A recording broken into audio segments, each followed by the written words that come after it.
Selamat bergabung Ibu Heriani, teman-teman dari SD saya semua ini alhamdulillah ya.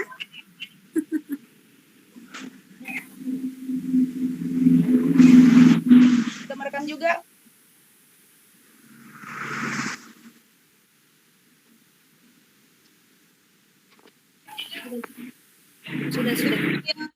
Sudah bisa kita mulai. Bismillah. Mana Di rumahnya Dimas. Di rumahnya Dimas. Oke.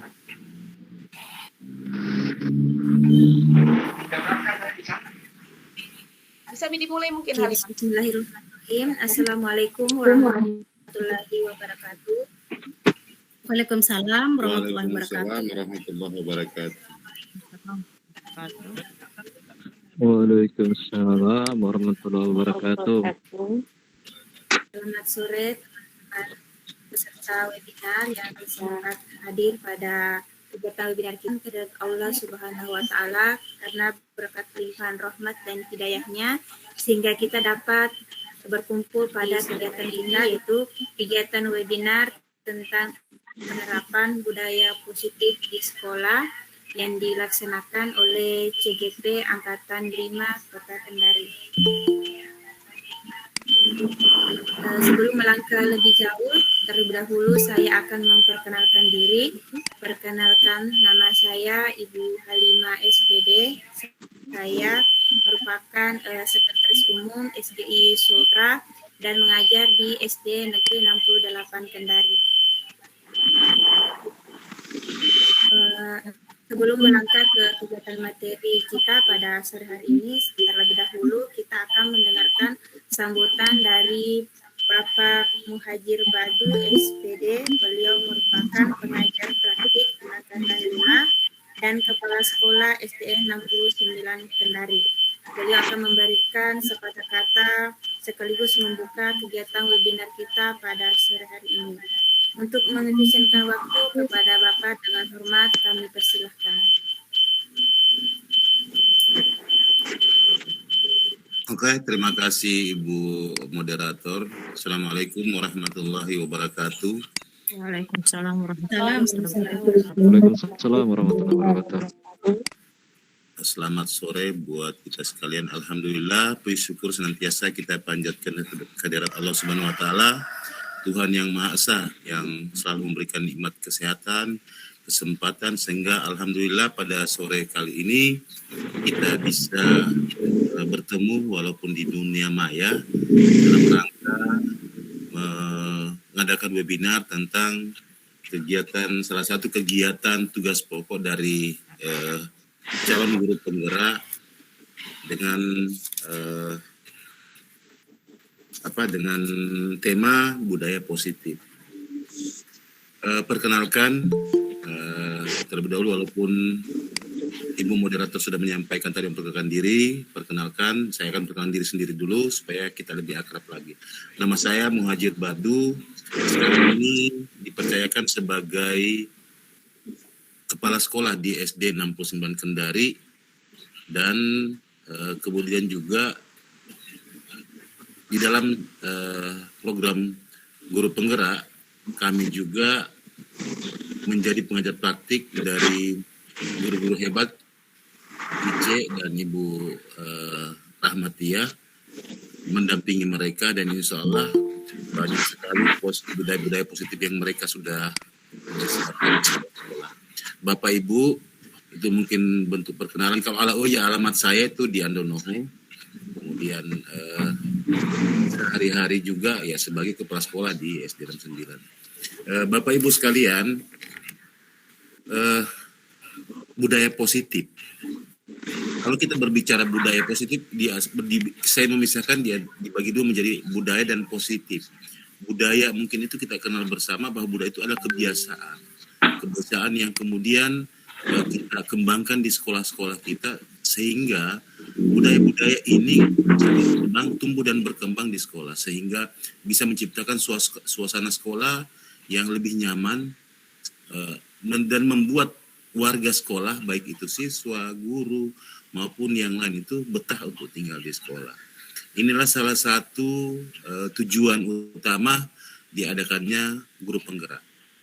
Banyak sekali manfaat-manfaat yang bisa kita ambil, kita petik dari guru penggerak.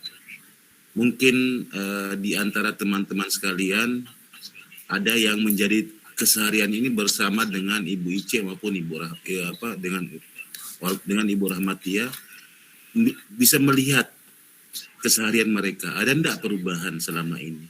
Ada enggak perubahan selama mereka mengikuti kegiatan calon penggerak? Dan mudah-mudahan ini juga menginspirasi teman-teman Bapak Ibu sekalian, guru-guru sekalian yang berada di lingkungan IC dan Ibu Rahmawati ini supaya ikut tergerak, bergerak dan menggerakkan. Karena mau tidak mau, suka tidak suka, namanya kita memilih sebagai calon guru penggerak, profesi sebagai guru, itu mau tidak mau kita akan mengikuti perkembangan zaman. Saya pribadi, saya lumayan tua lah jadi guru. Dari 95 sekitar kurang lebih 28 tahun. Yang tadinya saya mengajar biasa-biasa saja, kemudian dengan mengikuti perkembangan kita sudah mulai meninggalkan, pelan-pelan kita meninggalkan budaya-budaya yang mengajar secara konvensional. Mau tidak mau, suka tidak suka, kita akan masuk ke budaya sekarang ini yang perkembangan teknologi semakin cepat. Oleh karenanya, melalui kesempatan yang sangat berharga berbahagia ini, saya mengajak kepada kita sekalian, teman-teman guru yang belum ikut untuk masuk ke program CGP agar segera ikut. Karena banyak sekali nilai-nilai positif yang kita bisa kembangkan, banyak sekali pembelajaran yang bisa kita kembangkan. Sedikit hari lagi ini, sesuai dengan jadwal yang diturunkan oleh kementerian, sedikit hari lagi kami sebagai pengajar praktik akan turun ke sekolah-sekolah CGP kami untuk melaksanakan pendampingan individu 2. Dan sedikit hari lagi, insya Allah di bulan September itu kami sudah mengadakan lokakarya. Di pengalaman di lokakarya pertama kemarin, saya merasa terharu sekaligus kagum dengan perkembangan CGP. Yang tadinya IC di dalam disebut sebagai anak bungsu di grup kami, itu yang tadinya pemalu, sekarang alhamdulillah sudah mulai. Kemarin saya mengikuti Jimit-nya mereka dengan fasilitator, alhamdulillah sudah mulai. Ibu Titi ini orang dalam sedang hamil berat, ya, dia hamil besar, ini saya tinggal menunggu hari. Tapi motivasinya kemudian semangatnya alhamdulillah. Jadi itulah kemudian yang sangat berbangga sekali, saya sangat berbahagia sekali menjadi bagian dari melihat perkembangan mereka. Kemudian saya sangat bangga sekali melihat bagaimana perkembangan yang sangat signifikan. Yang tadinya mereka ini saling berkolaborasi. Itu semua budaya-budaya positif yang bisa dikembangkan di sekolah-sekolah. Bapak Ibu sekalian, mungkin tidak bisa terlalu lama yang saya bisa sampaikan pada kesempatan ini, tapi satu pesan saya, marilah saya mengajak kepada kita semua, Bapak Ibu yang belum ikut untuk calon guru penggerak, itu silahkan kita ikut. Kebetulan saya dengan informasi bahwa angkatan 8, 9, 10 ini itu akan banyak direkrut. Jadi kesempatan Bapak Ibu sekalian supaya ikut kegiatan ini, banyak sekali manfaat. Boleh Ibu Ice dan Ibu Titi ini berbagi baiknya sama teman-teman di sekitar. Karena ingat pesan saya kemarin, bahwa Ibu punya amanah tergerak, bergerak, dan menggerakkan. Bagaimana tergerak, menggerakkan komunitas yang ada di lingkungan sekitarnya, kemudian ikut untuk berpartisipasi, berbagi baik dengan teman-teman guru yang lain. Mungkin itu saja sebagai kata pengantar dari saya. Semoga kita sekalian bisa mendapatkan amanah, bisa mendapatkan budaya-budaya yang bisa kita kembangkan di sekolah masing-masing.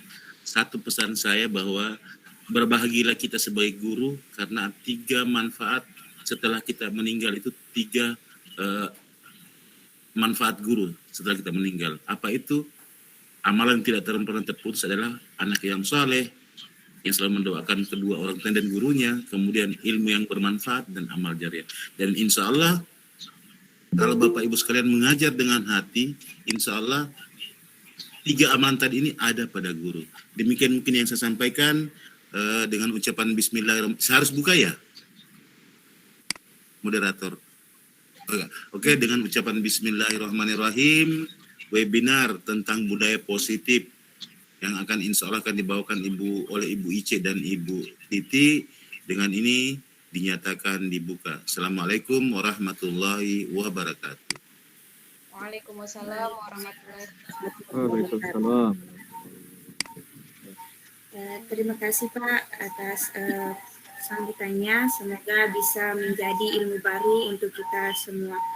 Baik, kita akan melangkah ke inti kita pada sore hari ini, yaitu kita akan diberikan ilmu tentang penerapan budaya positif di sekolah oleh kedua pemateri kita, yang dimana pemateri pertama akan dibawakan oleh Ibu Siti Rahmatia Salihah, SPDI MPD. Beliau merupakan calon guru penggerak angkatan 5 dan mengajar di SD Negeri 88 Kendari.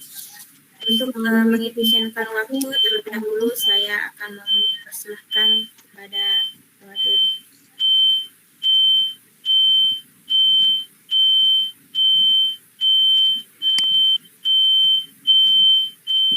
Maaf, mungkin ada sedikit ini komunikasi dengan host. Yang pemateri pertama itu saya, Ibu Halimah. Oh iya, Iya. mohon maaf, untuk pemateri pertama Ibu Ica Rahmawati SPD. Beliau merupakan calon guru penggerak angkatan 5 yang mengajar di SD Negeri 68 Kendari. Untuk memungkinkan waktu, saya persilakan kepada Ibu Guru Ica.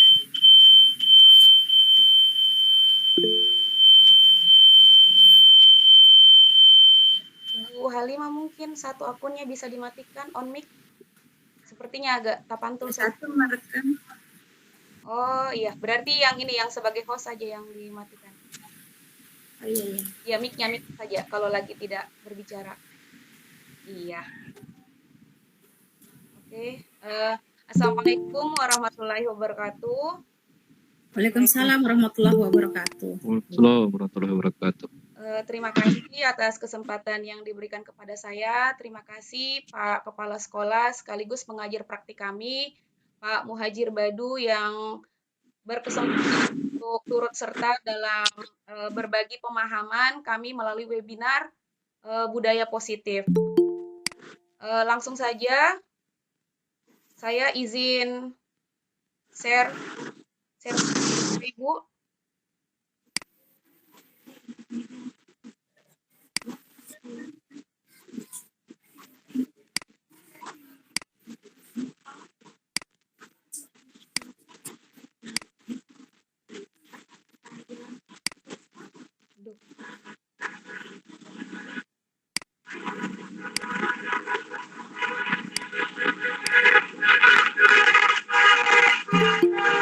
Sudah kelihatan Bapak Ibu?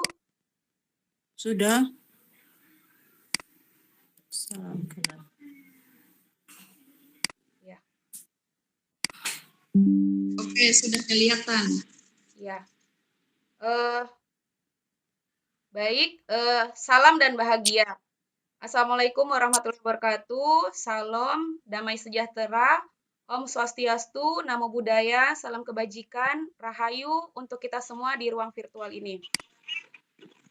Elaborasi pemahaman modul 1.4 Budaya Positif Angkatan 5. Modul ini dikembangkan oleh Andri Nurcayani SPD MS, Dia Samsiati Rajasa MSC, dan Dr. Murti Ayu Wijayanti MPD. Sebelumnya Bapak Ibu, kita akan membuat kesepakatan belajar. Yang pertama, seluruh peserta memiliki kesempatan untuk berpendapat. Yang kedua, berpikiran terbuka dan saling menghormati. Yang ketiga, jika ada satu peserta berbicara, maka peserta yang lain mendengarkan. Yang keempat, boleh berpendapat setelah dipersilahkan atau boleh raise hand dengan mengklik tombol atau simbol yang ada di layar laptop atau HP-nya. Yang kelima, berpartisipasi penuh. Yang keenam, mengikuti sesi kelas dengan perasaan riang gembira. Pada capaian modul ini, mendemonstrasikan konsep budaya yang ada di dalamnya terdapat konsep perubahan paradigma stimulus respon dan teori kontrol.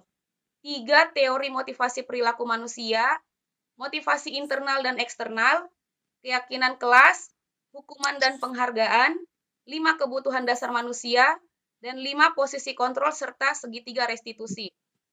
Yang kedua, menerapkan strategi disiplin positif yang memerdekakan murid untuk menciptakan ekosistem sekolah aman dan berpihak pada murid. Yang ketiga, menyusun langkah-langkah dan strategi aksi nyata yang efektif dalam mewujudkan kolaborasi dengan seluruh pemangku kepentingan sekolah agar tercipta budaya positif yang dapat mengembangkan karakter murid. Yang keempat, bersikap reflektif dan kritis terhadap budaya di sekolah dan senantiasa mengembangkannya sesuai kebutuhan sosial dan murid. Lilis, saya dulu. Materi pertama yang akan saya bawakan ada 3 poin penting. Yang pertama, disiplin positif dan nilai-nilai kebajikan universal. Yang kedua, teori motivasi, hukuman dan penghargaan, serta restitusi. Yang ketiga, keyakinan kelas. Tidak kelihatan muka tulis ini. Bapak Ibu, ini ada pertanyaan pemantik. Mohon dijawab, bisa dijawab di kolom chat. Apakah Anda setuju dengan pernyataan ini? Yang pertama, hukuman dapat mendisiplinkan anak. Kalau setuju, tulis setuju. Jika tidak setuju, tulis tidak setuju. Yang kedua, pemberian hukuman dengan hal positif seperti membaca atau membersihkan halaman sekolah dapat meningkatkan disiplin anak. Yang ketiga, memberi penghargaan dapat meningkatkan motivasi belajar anak. Dipersilakan Bapak Ibu untuk menjawab di kolom chat. Di sini kita tidak melihat jawaban yang benar dan yang salah, tapi ini merupakan pertanyaan pemantik yang untuk bertanya tentang tanggapan atau menurut Bapak Ibu tentang 3 pernyataan yang ada di layar. Mungkin bisa dituliskan yang 1 setuju atau 2 berapa, 3 berapa gitu.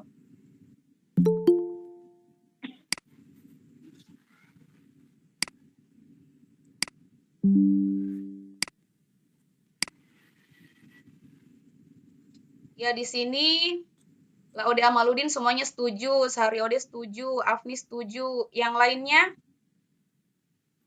Darniati Duni setuju.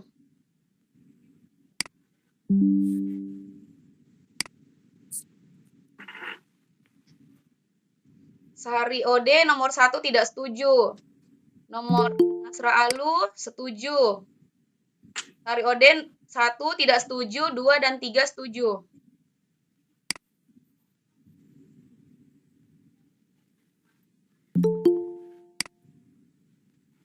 Ibu Heriani Tombili semuanya setuju.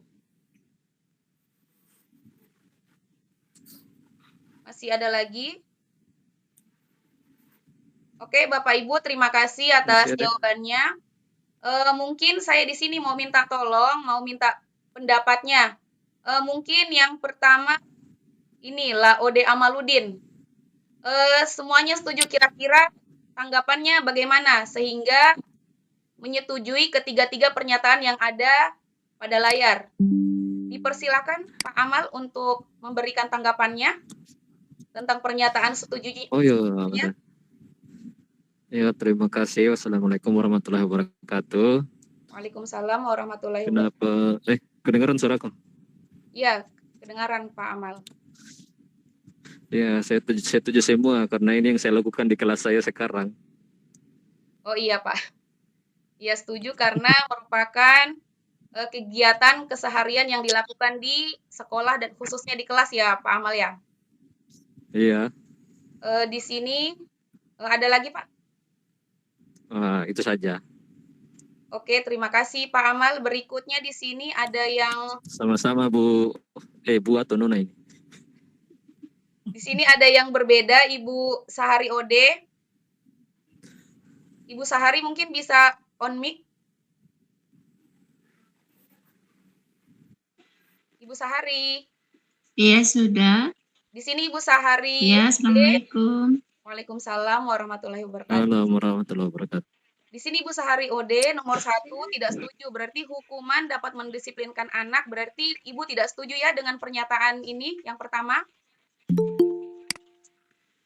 Iya, buat saya hukuman tidak bisa mendisiplinkan anak.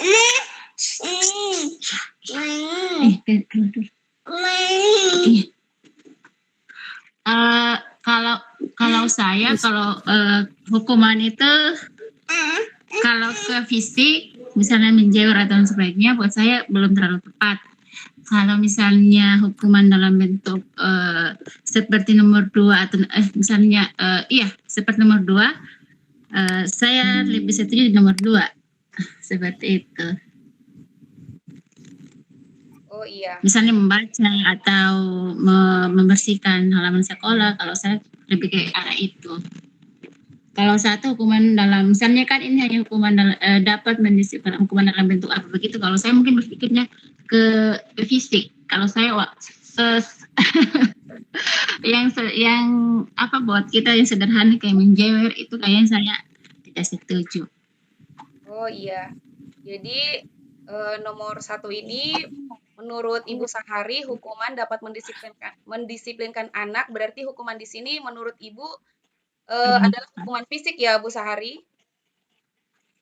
Iya. Ya, sedangkan untuk pernyataan 2 dan 3 pemberian hukuman yang bersifat positif seperti membaca, membersihkan halaman, atau memberikan penghargaan itu dapat meningkatkan motivasi belajar. Itu setuju ya Bu? Iya, sangat setuju. Nah, terima kasih Bu Sahari. Terakhir mungkin mohon kepada Bapak Muhammad Sanusi Damau SPDI diminta tanggapannya tentang nomor 1 tidak setuju. Bisa diberikan tanggapannya Pak, dipersilahkan. Baik, terima kasih. Assalamualaikum warahmatullahi wabarakatuh. Waalaikumsalam. Waalaikumsalam. Ya, saya memilih nomor 1 tidak setuju dan tentang pemberian hukuman yang menurut pernyataan tersebut berdampak pada disiplinnya anak. Jadi menurut saya kurang setuju karena kebiasaan ketika kita memberikan suatu hukuman kepada peserta didik kita, maka dia secara moral akan berdampak pada kondisi dirinya sendiri, di mana dia hanya akan lebih fokus pada bagaimana untuk menghindari daripada hukuman yang kelak akan diberikan kepada gurunya. Sehingga dengan dasar tersebut, si anak biasanya tidak lagi akan fokus akan tujuan yang ingin dicapai, tetapi dia kemungkinan besar hanya akan fokus untuk menyelesaikan tugas sekedar menghindari pada hukuman yang diberikan oleh gurunya. Demikian mungkin dari kami. Terima kasih. Terima kasih Pak Muhammad Sanusi. Tentu saja di sini kita tidak akan mencari siapa yang benar, siapa yang salah, karena di sini kita hanya menanggapi tentang pernyataan atau kegiatan yang sering kita lakukan. Mari kita lanjut tentang pembelajaran disiplin positif dan nilai-nilai kebajikan. Perubahan paradigma. Kegiatan kepalan tangan. Ada A dan B. Di sini A adalah Anda dan B adalah teman Anda. Sobeklah secari kertas kecil, tuliskan benda atau sesuatu yang sangat berharga untuk Anda. Letakkan di salah satu tangan Anda dan genggam benda atau sesuatu tersebut dengan segala daya. Buatlah sebuah kepalan. Teman Anda atau B akan mencoba dengan sekuat tenaga dengan berbagai cara untuk meminta Anda memberikan benda tersebut. B bisa membujuk, mengancam, menghardik, merayu, menyuap, apa saja agar dapat membuka kepalan tangan Anda. Apa yang terjadi? Apakah Anda Apakah Anda atau B akan membuka kepalan tangan Anda? Mengapa? Atau apakah Anda atau B menutup kepalan tangan Anda?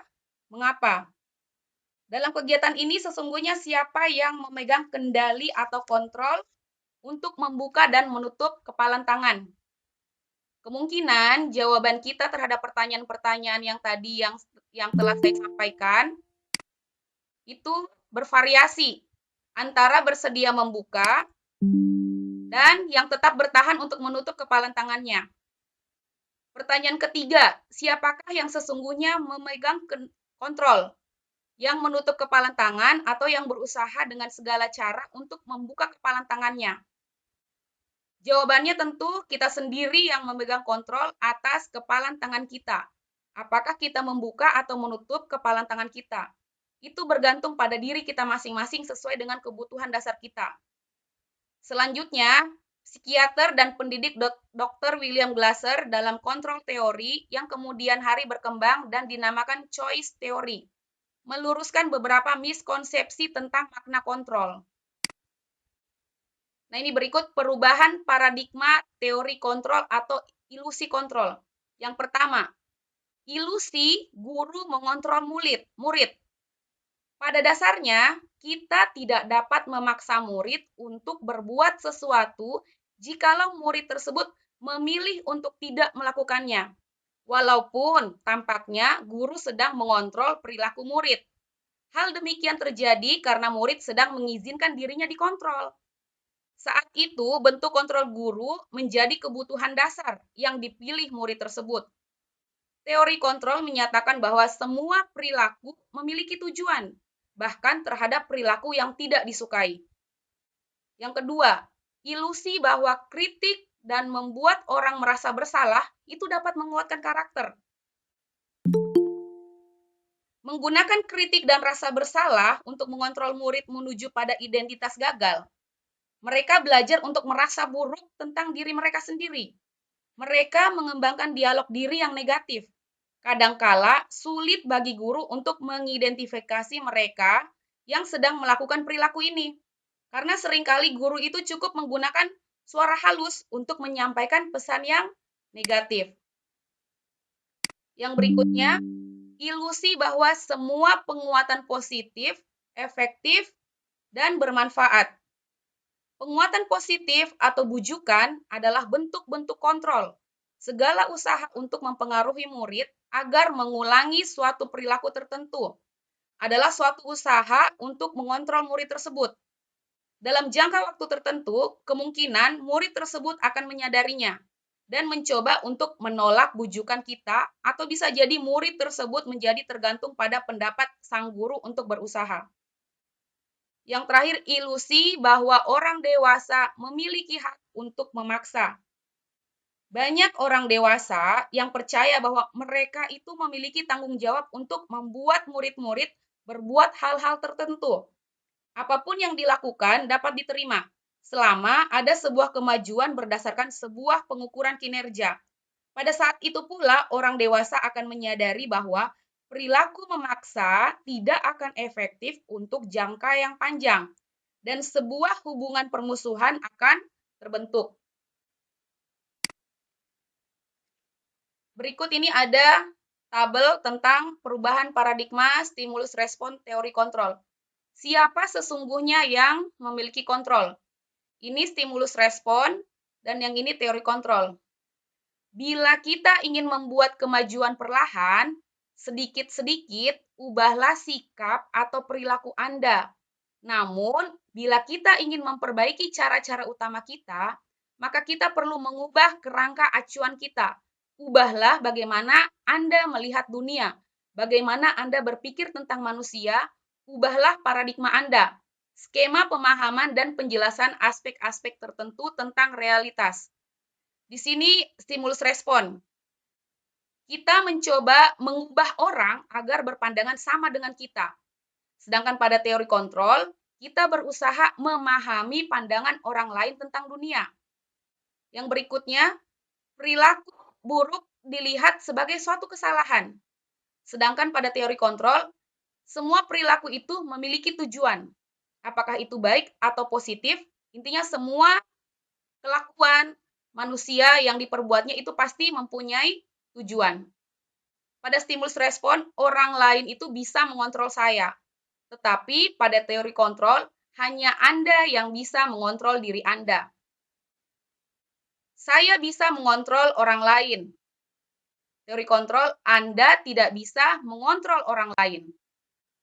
Stimulus respon, pemaksaan ada pada saat bujukan gagal. Sedangkan teori kontrol, kolaborasi dan konsensus menciptakan pilihan-pilihan baru. Yang terakhir, model berpikir menang atau kalah. Kalau teori kontrol, model berpikir menang-menang. Disiplin positif. Dalam rangka menciptakan lingkungan positif, salah satu strategi yang perlu kita tinjau kembali adalah penerapan disiplin di sekolah kita. Apakah telah efektif? Apakah masih perlu ditinjau kembali? Apa sesungguhnya arti dari disiplin itu sendiri?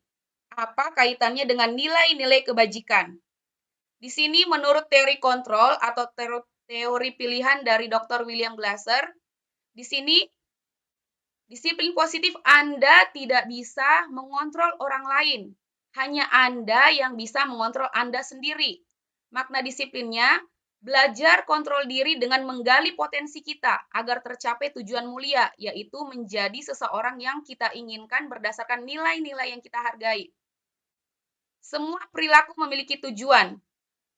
Teori motivasi, di sini ada 3. Untuk menghindari hukuman. Yang kedua, untuk mendapatkan imbalan. Ini termasuk motivasi ekstrinsik, motivasi yang ada dari luar. Bagaimana dia melakukan sesuatu itu untuk menghindari hukuman atau untuk mendapatkan imbalan. Yang ketiga, nilai-nilai kebajikan universal ini untuk menghargai dirinya sendiri. Nah, untuk menghargai dirinya sendiri ini masuk pada motivasi intrinsik, motivasi yang timbul dari dirinya sendiri. Ini bisa dibuat melalui keyakinan kelas yang akan kita bahas sebentar. Model berpikir menang-menang, kolaborasi, konsensus, menciptakan pilihan-pilihan baru. Ada 5 posisi kontrol. Yang pertama sebagai penghukum, yang kedua pembuat rasa bersalah, yang ketiga teman, yang keempat pemantau, yang kelima manajer. Yang ini nanti akan dibahas oleh Ibu Siti. Dan berikutnya segitiga restitusi juga yang akan dibahas oleh Ibu Siti. Tentang yang pertama itu bagaimana nanti cara kita untuk menstabilkan identitas, bagaimana kita memvalidasi kebutuhan, dan yang ketiga bagaimana kita menanyakan keyakinan. Realitas atau kebutuhan kita itu berbeda. Kita berusaha memahami pandangan orang lain tentang dunia. Setiap orang memiliki gambaran yang berbeda. Ini 5 kebutuhan dasar manusia yang harus dimiliki manusia. Yang pertama itu penguasaan, yang kedua kasih sayang dan rasa diterima, yang 3 kesenangan, yang keempat kebebasan, dan yang kelima bertahan hidup. Apakah makna disiplin? Disiplin berasal dari bahasa Latin disciplina yang artinya belajar. Makna asal dari kata ini berkonotasi dengan disiplin diri dari murid-murid Sokrates dan Plato. Disiplin diri membuat orang menggali potensinya menuju sebuah tujuan, apa yang dia hargai. Namun dalam budaya kita, makna kata disiplin telah merubah menjadi sesuatu yang dilakukan seseorang pada orang lain untuk mendapatkan kepatuhan. Kecenderungan umum adalah menghubungkan kata disiplin dengan ketidaknyamanan, bukan dengan apa yang kita hargai atau pencapaian suatu tujuan mulia. Nilai-nilai kebajikan universal. Nilai-nilai kebajikan universal adalah sifat-sifat positif manusia yang merupakan tujuan mulia, yang ingin kita capai atau yang semua ingin individu capai. Nilai-nilai tersebut bersifat universal dan lintas bahasa, suku bangsa, agama, maupun latar belakang. Yang pertama, setiap perilaku atau perbuatan itu pasti mempunyai tujuan. Yang kedua, dengan mengaitkan nilai-nilai kebajikan yang diyakini seseorang, maka motivasi intrinsiknya atau motivasi dalam dirinya itu akan terbangun. Sehingga menggerakkan motivasi dari dalam untuk mencapai tujuan mulia yang diinginkan. Yang ketiga, Nilai-nilai kebajikan yang ingin dicapai oleh setiap anak Indonesia kita kenal dengan yang namanya profil pelajar Pancasila. Melalui Merdeka Belajar, saya yakin di sini Bapak Ibu guru hebat yang telah masuk dalam kurikulum Merdeka itu sudah paham tentang atau sudah mengenali tentang profil pelajar Pancasila. Di sini yang pertama, nilai-nilai kebajikan yang ada pada profil pelajar Pancasila. Yang pertama, beriman dan bertakwa kepada Tuhan Yang Maha Esa dan berakhlak mulia. Yang kedua, mandiri. Yang ketiga, bernalar kritis. Yang keempat, berkebinekaan global. Yang kelima, bergotong royong. Dan yang keenam, kreatif. Yang berikutnya, teori motivasi kontrol.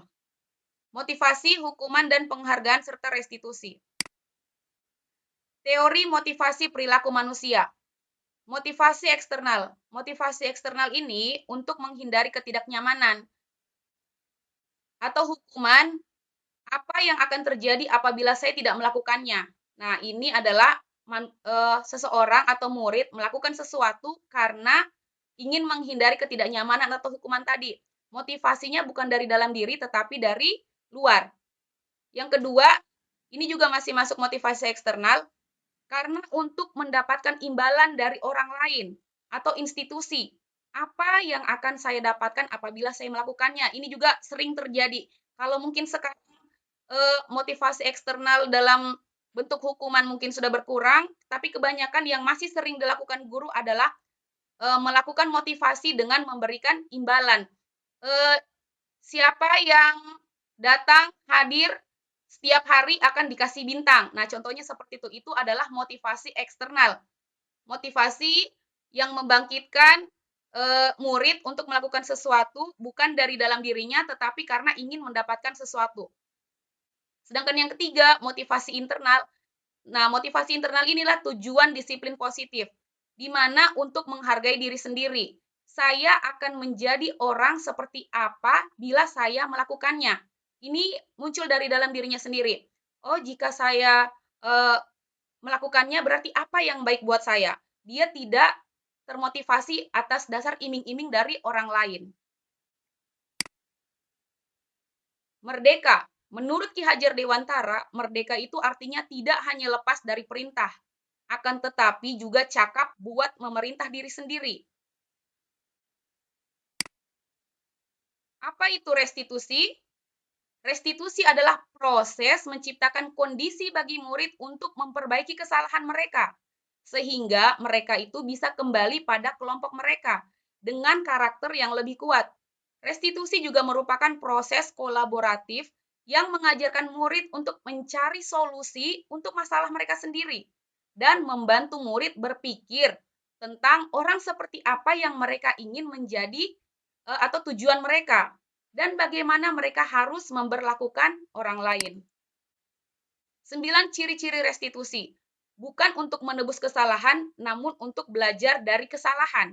Yang kedua, memperbaiki hubungan. Yang ketiga, tawaran bukan paksaan. Yang keempat, restitusi menuntun untuk melihat ke dalam diri.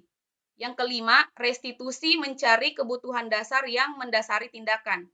Yang keenam, restitusi diri adalah cara yang paling baik.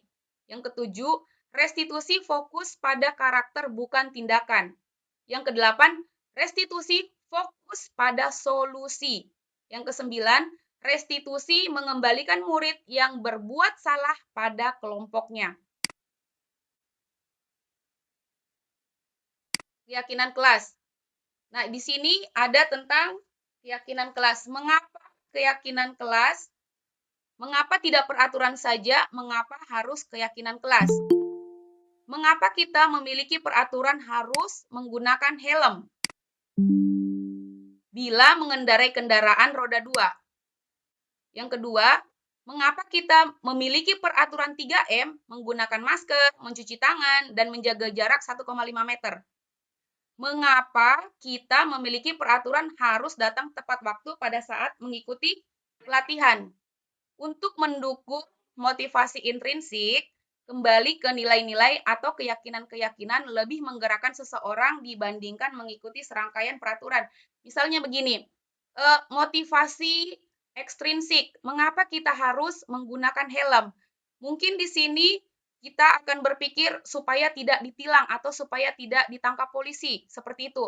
Seharusnya kita itu berpikir kenapa kita harus menggunakan helm? Karena untuk menjaga keselamatan agar kepalanya tidak terbentur.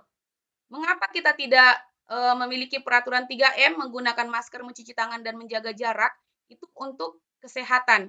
Hal-hal intrinsik ini yang akan kita kembangkan kepada murid. Yang mana yang merupakan keyakinan kelas? Yang sebelah kiri, di sini kesepakatan kelas, datang tepat waktu, mengucapkan salam. Yang kedua, menjaga kebersihan sekolah. Yang ketiga, berdoa sebelum dan sesudah kegiatan. Yang keempat, aktif dalam pembelajaran.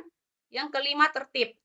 Yang di sebelah kanan, kesepakatan kelas yang pertama, kami guru dan murid yang saling menyayangi.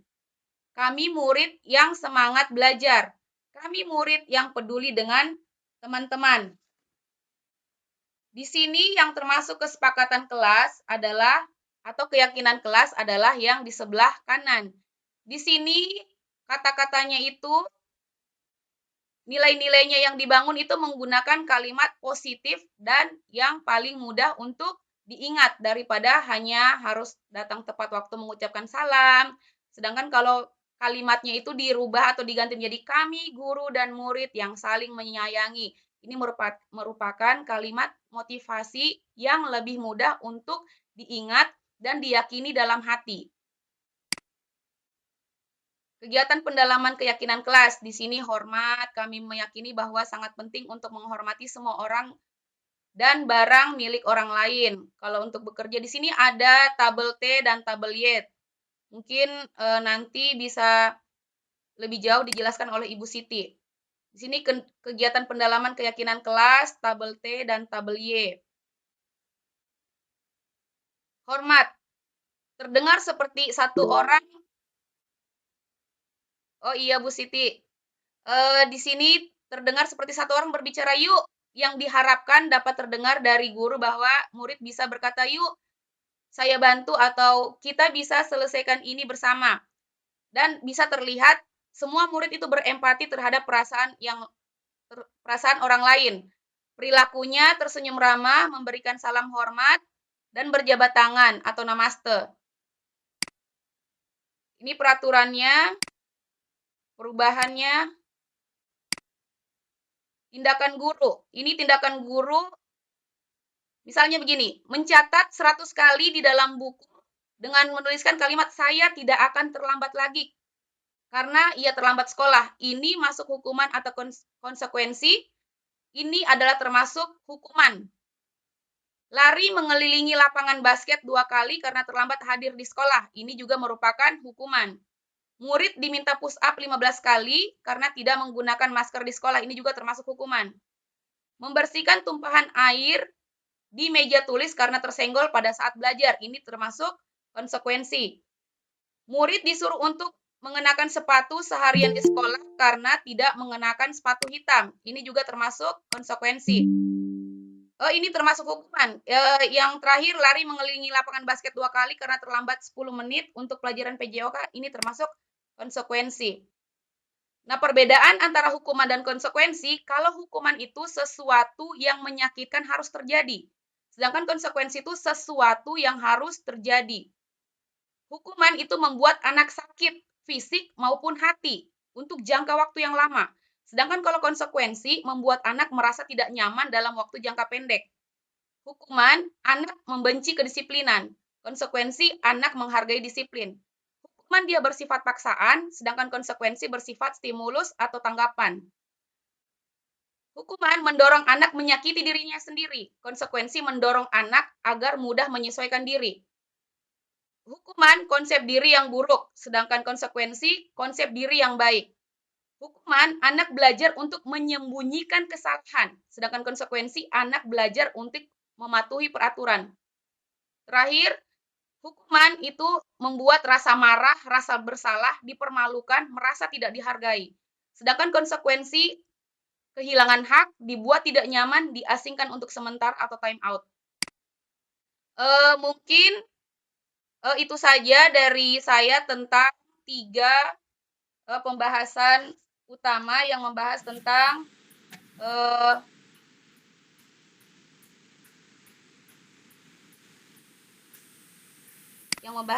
disiplin positif, teori motivasi, hukuman, dan keyakinan kelas.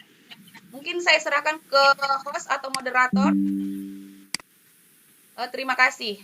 Baik, terima kasih Ibu Guru Ice atas ilmunya. Untuk mengefisienkan waktu karena mengingat kita dibatasi oleh waktu, langsung saja kita melangkah ke pemateri kedua yang akan dibawakan oleh Ibu Siti Rahmatia Saliha, SPDI MPD, CGP Angkatan 5 dan sekaligus guru STN 88 Kendari. Baik untuk teman-teman peserta webinar sambil mendengarkan atau menyimak materi kedua, teman-teman guru bisa menyiapkan pertanyaan untuk di sesi pertanyaan sebentar. Oke, untuk mengefisienkan waktu, saya persilakan kepada Ibu Siti Rahmatia. Terima kasih kepada host Ibu Halimah atas kesempatan waktu yang telah diberikan.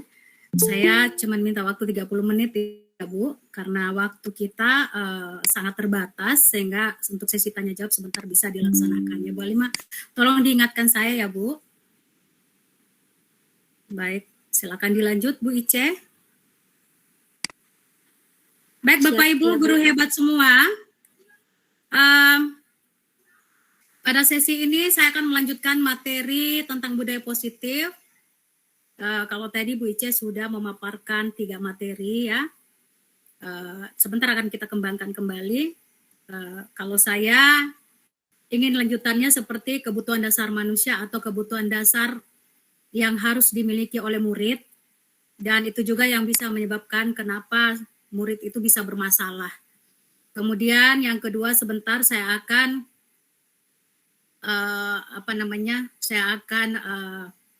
menyegarkan kita semua, kemudian mengingatkan kita semua, karena selama ini kita mengajar, tapi kita belum tahu bahwa kita berada pada posisi kontrol yang mana, seperti itu. Dan yang terakhir, kita akan sharing berbagi pengalaman sehubungan dengan cara menyelesaikan masalah anak-anak, terutama di dalam kelas. Apalagi kapasitas kita kebanyakan sebagai guru SD itu adalah guru kelas sekaligus guru bimbingan konseling, seperti itu Bapak Ibu ya. Ya, silakan dilanjut Bu Ice.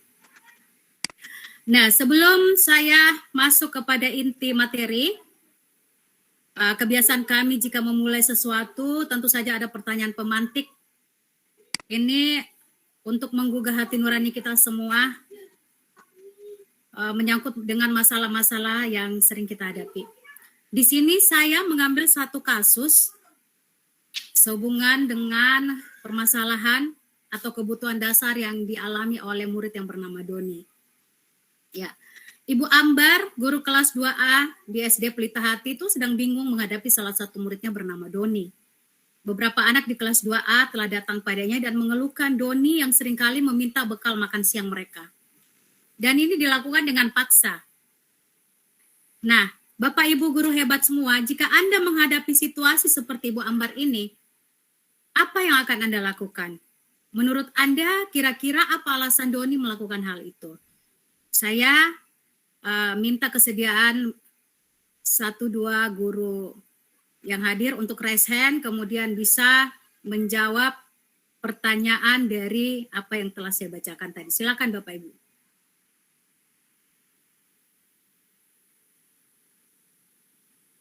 Ya, silakan Bapak Ibu yang ingin menanggapi, karena ini sebenarnya masalah keseharian kita ya, yang sering kita hadapi di sekolah ya.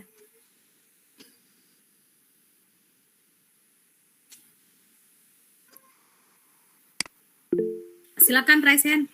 Ya, baik.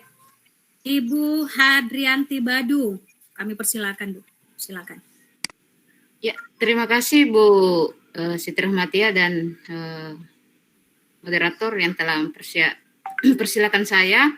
Jadi melihat dari kasusnya ini, sepertinya kita perlu melakukan teknik coach pada anak ini di mana kita harus memberikan dulu kesempatan bagi Doni memaparkan alasan-alasannya secara pribadi kenapa bisa melakukan hal tersebut. Kita sebagai guru jangan langsung menjudge anak tersebut, tetapi kita terlebih dahulu harus meminta alasannya, kemudian menelusuri latar belakangnya seperti itu agar bisa mencari atau menemukan solusi. Demikian dari saya. Terima kasih Bu Siti Rahmatiah.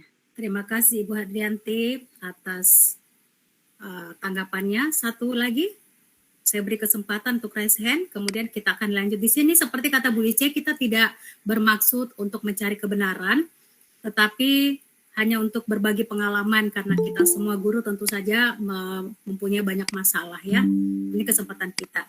Baik, satu orang lagi, silakan. Oke, jika sudah tidak ada, maka saya akan lanjut. Seperti apa yang dikatakan oleh Ibu Hadrianti, tentu saja itu adalah juga yang sering kita lakukan selama ini. Nah, Bapak Ibu guru hebat, merujuk pada situasi yang sedang dihadapi Ibu Ambar di atas, dalam konteks penegakan disiplin positif, Ibu Ambar memang sebaiknya mencari tahu dulu alasan Doni melakukan tindakan tersebut, agar mengetahui kebutuhan mana yang sedang berusaha dipenuhi oleh Doni. Jadi kita saat ini berbicara tentang kebutuhan dasar manusia ya, dan ini juga termaksud dengan murid kita sendiri. Nah, mari kita melihat sebuah konsep 5 kebutuhan dasar manusia menurut Dr. William Glasser dalam Choice Theory. Next. Bapak Ibu, seperti yang terdapat di dalam slide, bahwa seluruh tindakan manusia memiliki tujuan tertentu. Kita tahu bahwa semua yang kita lakukan itu adalah usaha terbaik kita untuk mendapatkan apa yang kita inginkan. Ketika kita mendapatkan apa yang kita inginkan, sebetulnya saat itu kita sedang memenuhi satu atau lebih dari satu kebutuhan dasar kita, yaitu kebutuhan dasar manusia. Nah, di sini ada 5 kebutuhan dasar manusia. Yang pertama adalah kebutuhan untuk bertahan hidup, atau disebut dengan survival, ada cinta dan kasih sayang, love and belonging, ada kebebasan atau freedom, ada kesenangan atau fun, dan ada kekuasaan atau power. Ketika seorang murid melakukan suatu perbuatan yang bertentangan dengan nilai-nilai kebajikan atau melanggar peraturan, hal itu sebenarnya dikarenakan mereka gagal memenuhi kebutuhan dasar mereka. Untuk lebih jelasnya, mari kita lihat satu persatu ke-5 kebutuhan dasar ini. Next. Ya. Yang pertama itu kebutuhan bertahan hidup, ya. Nah, kebutuhan bertahan hidup adalah kebutuhan yang bersifat fisiologis untuk bertahan hidup, misalnya pemenuhan kesehatan, pemenuhan rumah dan makanan. Ketiga komponen ini tentu saja akan sangat dibutuhkan oleh kita sebagai manusia. Begitupun juga dengan murid. Dan kalau berkaitan dengan komponen psikologisnya sendiri, tentu saja yang meliputi kebutuhan akan perasaan aman ya. Kita akan merasa aman, itu dari segi kejiwaan. Dalam kasus Doni tersebut yang sudah kita lakukan di pernyataan pemantik tadi, apabila jawaban Doni ketika ditanya oleh Ibu Ambar adalah karena ia lapar dan orang tuanya tidak membawakannya bekal makan siang, maka kebutuhan dasar yang sedang berusaha dipenuhi oleh Doni adalah kebutuhan untuk bertahan hidup, survival. Jadi memang kita harus bertanya dulu, kenapa Doni harus melakukan itu. Kemudian yang kedua, cinta dan kasih sayang. Kebutuhan dasar manusia yang kedua adalah kebutuhan cinta dan kasih sayang. Kebutuhan ini dan juga 3 kebutuhan lainnya yang ada di bawah seperti penguasaan, kebebasan, dan juga kesenangan, itu adalah merupakan kebutuhan psikologis. Kebutuhan untuk mencintai dan meliputi kebutuhan akan hubungan dan koneksi sosial. Kebutuhan untuk memberi dan menerima kasih sayang, dan kebutuhan untuk merasa menjadi bagian dari suatu kelompok. Kebutuhan ini juga meliputi keinginan untuk tetap terhubung dengan orang lain, seperti teman, keluarga, pasangan hidup, teman kerja, atau kelompok di mana kita tergabung. Bagaimana dengan anak-anak itu sendiri, Bapak Ibu? Anak-anak yang memiliki kebutuhan dasar cinta dan kasih sayang yang tinggi biasanya ingin disukai dan diterima oleh lingkungannya. mereka juga akrab dengan orang tuanya. Biasanya mereka belajar karena suka pada gurunya. Bagi mereka, teman sebaya itu sangat penting. Mereka juga biasanya suka bekerja dalam kelompok. Bagaimana dengan kasus Doni tadi?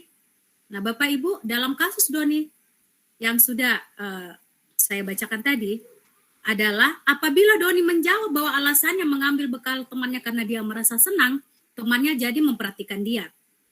Ketika temannya melaporkan tindakan itu pada gurunya, dan gurunya memberitahu orang tuanya, tentu saja orang tuanya akan lebih jauh memperhatikan dia.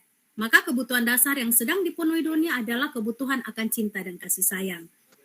Kemudian yang ketiga adalah penguasaan, yaitu kebutuhan pengakuan atas kemampuan, ya, yaitu kekuatan untuk mencapai sesuatu, menjadi kompeten, menjadi terampil, merasa diakui atas prestasi dan keterampilan kita, didengarkan, dan memiliki rasa harga diri. Kebutuhan ini meliputi keinginan untuk dianggap berharga, bisa membuat perbedaan, mencapai suatu tujuan, ya, kemudian ingin diakui dan dihormati. Nah, anak-anak yang memiliki kebutuhan dasar akan kekuasaan yang tinggi, biasanya selalu ingin menjadi pemimpin. Mereka juga suka mengamati sebelum mencoba hal baru dan merasa kecewa bila melakukan kesalahan. Mereka biasanya rapi, ya, dan sistematik. Lalu bagaimana dengan kasus Doni? Dalam kasus Doni, jawabannya adalah dia merasa hebat. Karena temannya jadi takut dengan dia. Dan menuruti semua keinginannya. Maka sebetulnya Doni sedang berusaha memenuhi kebutuhan dasarnya akan kekuasaan. Yang keempat ada kebebasan. Kebebasan itu adalah kebutuhan akan pilihan, yaitu kebutuhan akan kemandirian, otonomi, memiliki pilihan, dan mampu mengendalikan arah hidup seseorang. Bapak Ibu guru hebat, anak-anak dengan kebutuhan kebebasan yang tinggi menginginkan pilihan. Mereka perlu banyak bergerak dan suka mencoba-coba. Nah, bila jawaban Doni dalam kasus tersebut di atas adalah bahwa dia merasa bosan dengan bekal makanan yang dibawakan ibunya, karena ibunya selalu membawakan bekal yang sama. Oleh karena itu, dia ingin mencoba makanan teman-temannya yang beraneka ragam. Maka Doni sedang berusaha memenuhi kebutuhannya akan kebebasan atau freedom. Yang terakhir adalah kesenangan, yaitu kebutuhan untuk merasa senang. Apa itu? Yaitu kebutuhan untuk mencari kesenangan, bermain dan tertawa. Dan memang dunia anak-anak seperti itu, ya. Nah, coba kita bayangkan Bapak Ibu, jika tidak ada kenikmatan, apakah tidak terasa menyedihkan? Tentu saja akan menyedihkan. Nah, ini sama dengan Glasser yang menghubungkan kebutuhan akan kesenangan dengan belajar. Kita ibaratkan dengan hewan yang mempunyai tingkat inteligensi tinggi, ya, seperti lumba-lumba. Mereka kan senang sekali bermain. Saat lumba-lumba ini bermain, mereka mempelajari keterampilan hidup yang penting. Manusia juga tidak berbeda. Anak-anak lebih-lebih dengan kebutuhan dasar kesenangan yang tinggi, biasanya ingin menikmati apa yang dilakukan. Lalu bagaimana dengan sikap Doni? Doni di sini sedang berusaha memenuhi kebutuhan akan kesenangannya. Ia merasa bahwa apa yang dilakukan tadi itu hanya iseng, ya. Jika melihat ekspresi wajah temannya kesal karena diambil makanannya, itu bagi dia ekspresi teman-temannya itu adalah lucu gitu, seperti itu.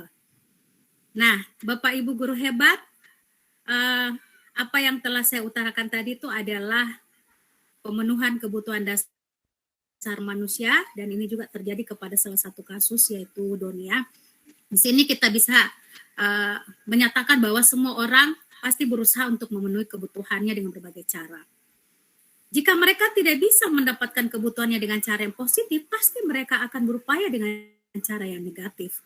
Sama halnya dengan seorang murid yang tidak begitu berhasil secara akademik. Mungkin kebutuhannya akan kekuasaan tidak terpenuhi di sekolah. Oleh karena itu, mungkin dia akan mencoba untuk memenuhi kebutuhan kekuasaannya dengan mengatur orang lain. Kemudian bisa saja dia lebih mempunyai skill di lapangan, ya. Atau bisa saja dia melakukan perbuatan yang arogan seperti menyakiti teman-temannya secara fisik. Lalu sebagai guru, kita dapat melibatkannya dalam kegiatan yang memberi peluang murid tersebut membuat pencapaian yang berarti. Nah, sebagai guru, kita bisa membangun hubungan yang bisa membangun kepercayaan dan keintiman dengan anak ini. Nah, ini juga yang akan saya jelaskan pada posisi kontrol guru, di mana selama ini memang kita sudah memposisikan diri sesuai dengan apa yang kita inginkan dan kita merasa bahwa itu adalah yang benar. Tetapi ternyata kita sendiri belum bisa mengklasifikasi kita berada pada posisi kontrol yang mana. Next, Bu Ice. Bu Ice? Iya. Ya, silakan dilanjut. Oke. Sebagaimana yang sudah saya jelaskan tadi Bapak Ibu, sekarang kita akan membahas tentang kita berada pada posisi kontrol yang mana. Kita guru ya. Apakah kita pada penghukum atau pembuat rasa bersalah, atau selama ini kita bertindak sebagai teman buat murid-murid kita, sebagai pemantau atau sebagai manajer. Ya. Kemudian Diana Golson dalam bukunya juga mengemukakan bahwa guru itu perlu meninjau kembali penerapan disiplin dalam ruang-ruang kelas kita selama ini. Apakah telah efektif? Apakah berpusat memerdekakan dan memandirikan murid? Lalu bagaimana dan mengapa? Melalui serangkaian riset dan bersandar pada teori kontrol Dr. William Glasser yang sudah dibacakan Bu Ice tadi, ada 5 posisi kontrol yang diterapkan seorang guru ya, seperti yang saat ini Bapak dan Ibu dapat lihat di slide ya, ada 5 posisi kontrol. Nah, di sini saya akan menjelaskan apakah sudah sesuai dengan apa yang selama ini kita lakukan sehubungan dengan 5 posisi kontrol. Dan ini juga bisa menjadi bahan perenungan, terutama saya pribadi. Ketika saya belajar ini, saya masuk di pelatihan guru penggerak, di sini saya langsung bisa memahami, oh ternyata selama ini apa yang saya lakukan belum terlalu kena, belum terlalu betul-betul bisa membuat murid-murid itu merasakan peran saya sebagai seorang guru. Di sini saya tidak bermaksud untuk menggurui Bapak Ibu, tetapi hanya sebagai bahan perbandingan saja. Yang pertama, posisi kontrol guru adalah sebagai penghukum. Nah, di sini sebagai seorang penghukum. Penghukum ini biasanya menggunakan hukuman fisik maupun verbal ya. Orang-orang yang menjalankan posisi sebagai penghukum pasti mengatakan bahwa sekolah memerlukan sistem atau alat yang dapat lebih menekan murid-murid lebih dalam lagi. Next, Bu Ice. Silakan dilanjut, Bu Ice, slide-nya. Ya, baik. Coba kita tinjau posisi kontrol, Bu. Bapak ya, silakan dilihat. Kita termasuk di posisi kontrol guru yang mana? Yang pertama adalah penghukum. Pada posisi kontrol kita sebagai penghukum, Bapak Ibu, ada kata-kata yang sering sekali kita ucapkan ketika kita menghadapi anak-anak yang bermasalah. Ya, yang pertama dia akan berkata, patuhi aturan saya atau awas. Ya, kemudian kadang kita mengatakan, kamu selalu saja salah. Ya, atau selalu, pasti selalu yang terakhir selesai. Ini yang disebut dengan posisi kontrol guru sebagai penghukum. Di sini, guru seperti ini senantiasa percaya bahwa hanya ada satu cara agar pembelajaran bisa berhasil, yaitu dengan cara dia. Jadi, kalau posisi penghukum, dia mendikte dirinya sendiri bahwa apa yang dilakukan itu adalah yang terbenar. Dia tidak memberi kesempatan kepada murid untuk melakukan pembenaran. Seperti itu. Kemudian yang kedua, pembuat rasa bersalah. Pembuat rasa bersalah pada posisi ini biasanya guru akan bersuara lebih lembut. Nah, guru pembuat orang merasa bersalah akan menggunakan keheningan yang membuat orang lain merasa tidak nyaman, merasa bersalah atau merasa rendah diri. Lalu kata-kata yang keluar dengan lembut akan seperti ini Bapak Ibu ya. Ya, ini pembuat rasa bersalah. Dia akan mengeluarkan kata ketika berhadapan dengan murid. Ibu sangat kecewa sekali dengan kamu ketika anak ini mengalami masalah. Lalu, berapa kali Bapak harus memberitahu kamu ya? Atau gimana coba kalau orang tua kamu tahu kamu berbuat begini? Bapak Ibu guru hebat, di posisi ini tentu murid akan memiliki penilaian diri yang buruk tentang diri mereka. Murid merasa tidak berharga dan telah mengecewakan orang-orang yang disayanginya. Seperti itu. Dan ini akan terbawa terus Bapak Ibu. Sampai di rumah dia akan terus merasa menyesal bahwa dia telah melakukan perbuatan yang tidak seharusnya dilakukan. Ya, tentu saja akan berpengaruh pada beban psikologi. Kemudian yang ketiga, Bapak Ibu berada pada posisi kontrol yang mana nih? Sebagai teman kan, seperti saya pertama juga sebelum mengetahui ini, saya selalu memposisikan diri sebagai teman buat murid saya. Nah, sekarang coba kita lihat. Guru pada posisi ini tidak akan menyakiti murid, namun akan tetap berupaya mengontrol murid melalui persuasi. Nah, posisi teman pada guru ternyata bisa negatif dan juga bisa positif, Bapak Ibu ya. Positif di sini tentu saja kita akan bisa menjalin hubungan antara guru dan murid. Guru di posisi teman menggunakan hubungan baik dan humor untuk mempengaruhi seseorang. Mereka akan berkata seperti ini. Ayo, bantulah nak demi Bapak ya. Ya, atau ayo, ingat tidak bantuan Bapak selama ini. Atau bisa saja kita mengeluarkan kata-kata, ya sudah kali ini tidak apa-apa, nanti Ibu yang bantu bereskan. Ya, pasti seperti itu ya Bapak Ibu ya. Nah, lalu apa hal negatif dari posisi teman sebagai seperti ini? Nah, jika guru yang bertindak seperti ini sebagai teman buat murid, tidak akan membantu Bu, Bapak ya, maka malah murid akan kecewa jika ketika dia meminta bantuan atau menemukan satu masalah, lalu guru tersebut yang tadinya sebagai teman tidak lagi memposisikan dirinya sebagai teman, dia akan berpikir seperti ini. Saya akan pikir Bapak dan Ibu teman saya. Lalu kenapa kali ini Bapak Ibu tidak bantu saya? Seperti itu Bapak Ibu ya. Murid merasa dikecewakan dan tidak mau lagi berusaha. Lalu hal lain yang mungkin timbul adalah murid hanya akan bertindak untuk guru tertentu dan tidak untuk guru lainnya. Murid akan bergantung pada guru tersebut. Nah, kemudian yang keempat, di sini kita posisi kontrol yang keempat adalah monitor, sebagai monitor atau pemantau. Nah, memonitor di sini berarti mengawasi ya Bapak Ibu ya. Pada saat kita mengawasi, kita bertanggung jawab atas perilaku orang-orang yang kita awasi. Posisi pemantau ini biasanya bersifat kaku Bapak Ibu. Semua peraturan-peraturan pasti ada konsekuensinya. Pokoknya tidak boleh tidak. Apa yang sudah diatur dalam peraturan tersebut harus ada konsekuensi. Dengan menggunakan apa Bapak Ibu? Menggunakan sanksi tentunya. Jadi kita dapat memisahkan hubungan pribadi kita dengan murid sebagai seseorang yang menjalankan posisi pemantau. Biasanya pemantau ini akan menggunakan kata-kata seperti ini. Nah anak-anak, apa yang telah kamu lakukan tadi? Sanksi atau konsekuensinya apa? Kamu sudah tahu kan? Ketika kamu terlambat sekolah, konsekuensinya apa? Kalau begitu silakan lari keliling lapangan. Nah ini adalah pemantau Bapak Ibu. Atau tidak, dia tidak memakai sepatu warna hitam. Kamu tahu kan?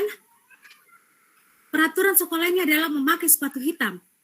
Tapi kenapa kamu memakai sepatu putih? Kalau begitu, kamu harus mengganti sepatu kamu atau keliling lapangan. Nah inilah yang disebut dengan pemantau. Nah, seorang pemantau Bapak Ibu sangat mengandalkan perhitungan ya. Dia mengandalkan catatan atau peraturan tadi. Posisi ini selalu menggunakan daftar cek. Dia sangat sangat perfeksionis lah, boleh dikata ya. Ya. Dan ini juga yang menunjukkan tanggung jawab guru dalam mengontrol murid. Sebentar kita akan jelaskan apakah posisi ini salah untuk dilakukan atau bagaimana. Kita lihat posisi kontrol yang terakhir, manajer. Posisi kontrol manajer, kita ketahui bahwa adalah mentor, di mana guru berbuat sesuatu bersama dengan murid. Guru akan mempersilahkan murid mempertanggungjawabkan perilakunya, mendukung murid agar dapat menemukan solusi atas permasalahannya sendiri. Seorang manajer juga pasti sudah memiliki keterampilan di posisi teman maupun pemantau. Jadi dia tergabung menjadi dua, yaitu guru sekaligus pemantau ya. Dan dengan demikian, bisa jadi di waktu-waktu tertentu kembali kepada kedua posisi tersebut dapat diperlukan, yaitu sebagai teman dan juga sebagai pemantau. Namun Bapak Ibu, jika kita menjadi manusia yang merdeka, kita menginginkan murid kita menjadi manusia yang merdeka, mandiri dan bertanggung jawab, ketika kita memposisikan diri sebagai manajer, tentu saja ada restitusi yang dapat menjadikan murid kita seorang manajer bagi dirinya sendiri. di mana murid diajak untuk menganalisa kebutuhan dirinya. Di sini penekanannya pada kemampuan membuat konsekuensi dan juga mampu berkolaborasi dengan murid. Ini kita ya sebagai manajer. Bagaimana kita sebagai guru mampu memperbaiki kesalahan yang ada. Seorang manajer pasti akan mengeluarkan kata-kata seperti ini ketika muridnya mengalami kesalahan. Apakah kamu meyakininya? Jika kamu meyakininya, apakah kamu bersedia memperbaikinya? Nah, jika kamu memperbaiki ini, hal ini menunjukkan apa tentang dirimu? Lalu apa rencana kamu untuk memperbaiki hal ini? Ya, seperti itu pertanyaan-pertanyaan seorang manajer ya. Jadi tugasnya bukan untuk mengatur perilaku seseorang, tetapi membimbing murid untuk dapat mengatur dirinya. Ya, jadi manajer itu sebenarnya bukan memisahkan murid dari kelompoknya, tapi mengembalikan murid tersebut ke kelompoknya dengan lebih baik dan kuat. Nah, Bapak Ibu, perlu disadari bahwa tujuan akhir dari 5 posisi kontrol seorang guru tentu saja adalah pencapaian posisi manajer, di mana posisi inilah murid dapat menjadi pribadi yang mandiri, merdeka ya, dan bertanggung jawab atas segala perilaku dan sikapnya, sehingga dapat menciptakan lingkungan yang positif, nyaman, dan aman. Baik, next, Bu Ice. Ya, mohon maaf jikalau slide-nya agak kecil ya, tapi di sini saya hanya menjelaskan lanjutan dari apa yang sudah saya jelaskan tadi. Kita mengambil contoh satu kasus tentang Adi yang terlambat hadir di sekolah ya. Bagaimana dengan kelima posisi kontrol sebagai penghukum, pembuat orang merasa bersalah sebagai teman, guru sebagai pemantau, dan sebagai manajer. Mari kita sama-sama mempelajari ini ya. Nah, di sini dalam posisi penghukum dan pembuat orang merasa bersalah, anak itu akan berusaha menghindari hukuman. Ya, anak akan berusaha menghindari hukuman. Bagaimana cara guru berbuat? Dia akan menghardik. Ini kalau sebagai penghukum ya Bapak Ibu ya. Kemudian menunjuk-nunjuk murid tersebut, menyakiti bahkan menyindir. Sedangkan pada pembuat orang merasa bersalah, dia akan berceramah Bu. Dan mengatakan bahwa seharusnya kamu tidak melakukan itu. Ibu kecewa sama kamu. Ya ini ya. Lalu guru juga akan berkata, di posisi penghukum, kalau kamu tidak melakukannya, awas ya. Ya, kalau di pembuat orang yang merasa bersalah, guru akan bilang gini, kamu seharusnya sudah tahu. Ibu lelah sekali mengatakan ini terus-menerus. Ibu stres. Jadi ada penekanan di sini kepada murid ya. Nah, bagaimana hasilnya? Pada posisi penghukum, tentu saja anak ini akan memberontak. Dia akan menyalahkan orang lain. Bisa saja dia berbohong untuk menghindari hukuman. Sedangkan pada posisi pembuat orang merasa bersalah, dia akan menyembunyikan kesalahannya, dia akan menyangkal dan berbohong. Memang sama ya, penghukum dan pembuat orang merasa bersalah ini hampir sama untuk hasilnya. Nah, lalu bagaimana tanggapan murid setelah menghadapi guru seperti ini? Murid akan berkata, biarkan saja, nanti juga marah-marah lagi. Nah, seperti itu ya. Jadi sudah tahu kita guru itu kalau sebagai penghukum pasti akan marah-marah begitu terus. Sedangkan pada pembuat orang yang merasa bersalah, dia akan menyesali dirinya dan akan terus bilang, maafkan saya Bu Guru, maafkan saya. Jadi yang satu di penghukum ini dia akan merasa semakin cuek dengan masalah yang dihadapinya. Yang satunya ketika guru sebagai orang merasa bersalah malah dia akan mengalami sedikit dari psikolog seperti itu, psikologisnya, kejiwaannya ya. Dan yang terakhir dampaknya. Dampak pada penghukum, murid ini akan terus mengulangi kesalahan yang sama. Dan pada pembuat orang merasa bersalah, dia rendah diri. Jadi ini identitas gagal namanya. Lalu identitas berhasil atau kontrol dari luar atau ekstrinsik ya. Ada sebagai teman, kita sebagai pemantau. Di sini anak mengharapkan imbalan atau ketergantungan pada orang lain. Nah, guru berbuat tentu saja membuat alasan-alasan untuk muridnya. Seperti itu ya. Umpama ketika murid menghadapi satu masalah, dia akan bilang, ya nanti ibu yang akan bantu kamu ya, tapi lain kali kamu jangan seperti itu. Itu teman. Nah, kemudian pada pemantau dia akan menghitung dan mengukur. tentang konsekuensi yang akan diterimanya sehubungan dengan peraturan yang demikian ketat menurut dia. Jadi tidak ada apa namanya di sini, tidak ada jarak antara konsekuensi dan pelanggaran. Kemudian di sini guru akan berkata pada posisi teman, ayolah lakukan demi ibu. Berarti ibu gurunya atau bapak gurunya mengharapkan sekali perubahan sikap anak-anak ini karena bapak dan ibu gurunya, bukan karena niatan dari anak ini sendiri. Sedangkan apabila kita memposisikan diri sebagai pemantau itu, kita akan tanya, kamu tahu kan peraturannya apa? Tentu saja kamu akan tahu konsekuensinya seperti apa. Jadi tidak ada lagi bilang pengulangan kedua kali atau saya beri kamu kesempatan kedua kali. Seperti itu Bapak Ibu ya. Kemudian hasilnya pada teman, pada kita sebagai teman adalah ketergantungan. Anak ini akan tergantung kepada kita.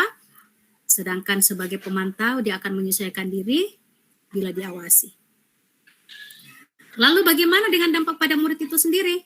Nah, di sini dia akan merasa lemah, tidak mandiri, atau ada ketergantungan, dan jika posisi kita sebagai pemantau tentu menitik beratkan pada sanksi atau hadiah untuk dirinya, seperti gitu. Yang terakhir adalah identitas berhasil atau sukses. Nah ini adalah dapat berpengaruh terhadap instruksi anak itu sendiri. Berarti ada perkembangan jiwanya yang lebih baik. Nah, saya langsung saja di sini kepada hasil ya. Apabila kita memposisikan diri sebagai manajer, tentu saja akan menguatkan pribadi anak itu. Kemudian si anak akan dapat mengevaluasi diri kenapa dia melakukan kesalahan. Kemudian mencari solusi sendiri sesuai dengan apa yang telah dilakukan. Jadi bagaimana cara memperbaiki diri. Dia akan berusaha untuk memperbaiki dirinya. Silakan next. Ya. Lanjut. Nah, Bapak Ibu, untuk posisi kontrol, nanti Bapak Ibu silakan menghayati sendiri masuk ke kategori yang mana nih, posisi kontrol yang mana. Tapi di sini saya akan lanjut dengan segitiga restitusi. Apa itu segitiga restitusi? Seperti ini gambarannya ya.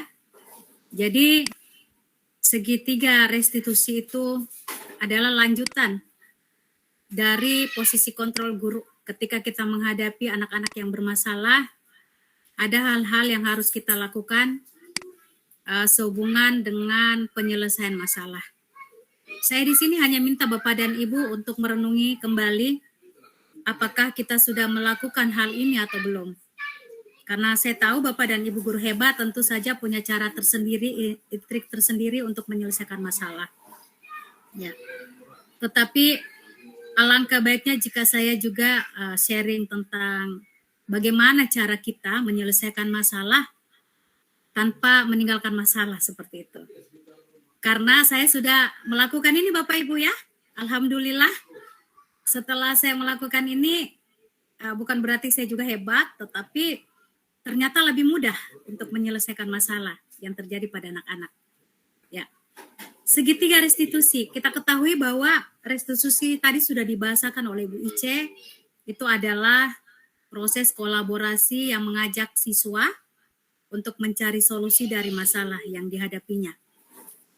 Di mana siswa diajak berpikir tentang orang seperti apa yang mereka inginkan dan bagaimana mereka harus memperlakukan orang lain. Ya, seperti itu. Nah, Bapak Ibu, jika siswa melakukan pelanggaran atau kesalahan, tindakan apa yang dilakukan guru? Siapa yang mengingatkan? Apakah mereka kita beri hukuman atau dimaafkan saja? Ya.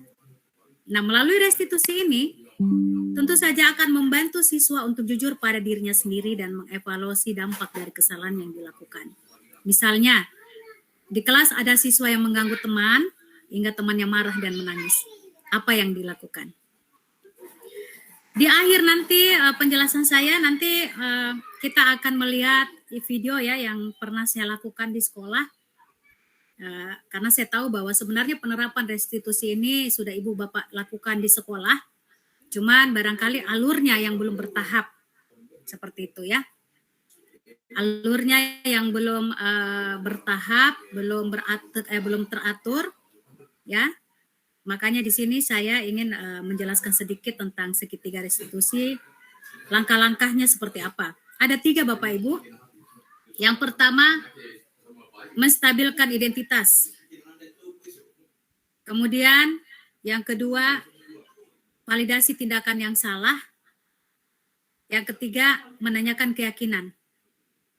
Nah, langkah ini digambarkan dalam bentuk segitiga seperti di dalam slide. Nah, silakan lanjut Bu Ice.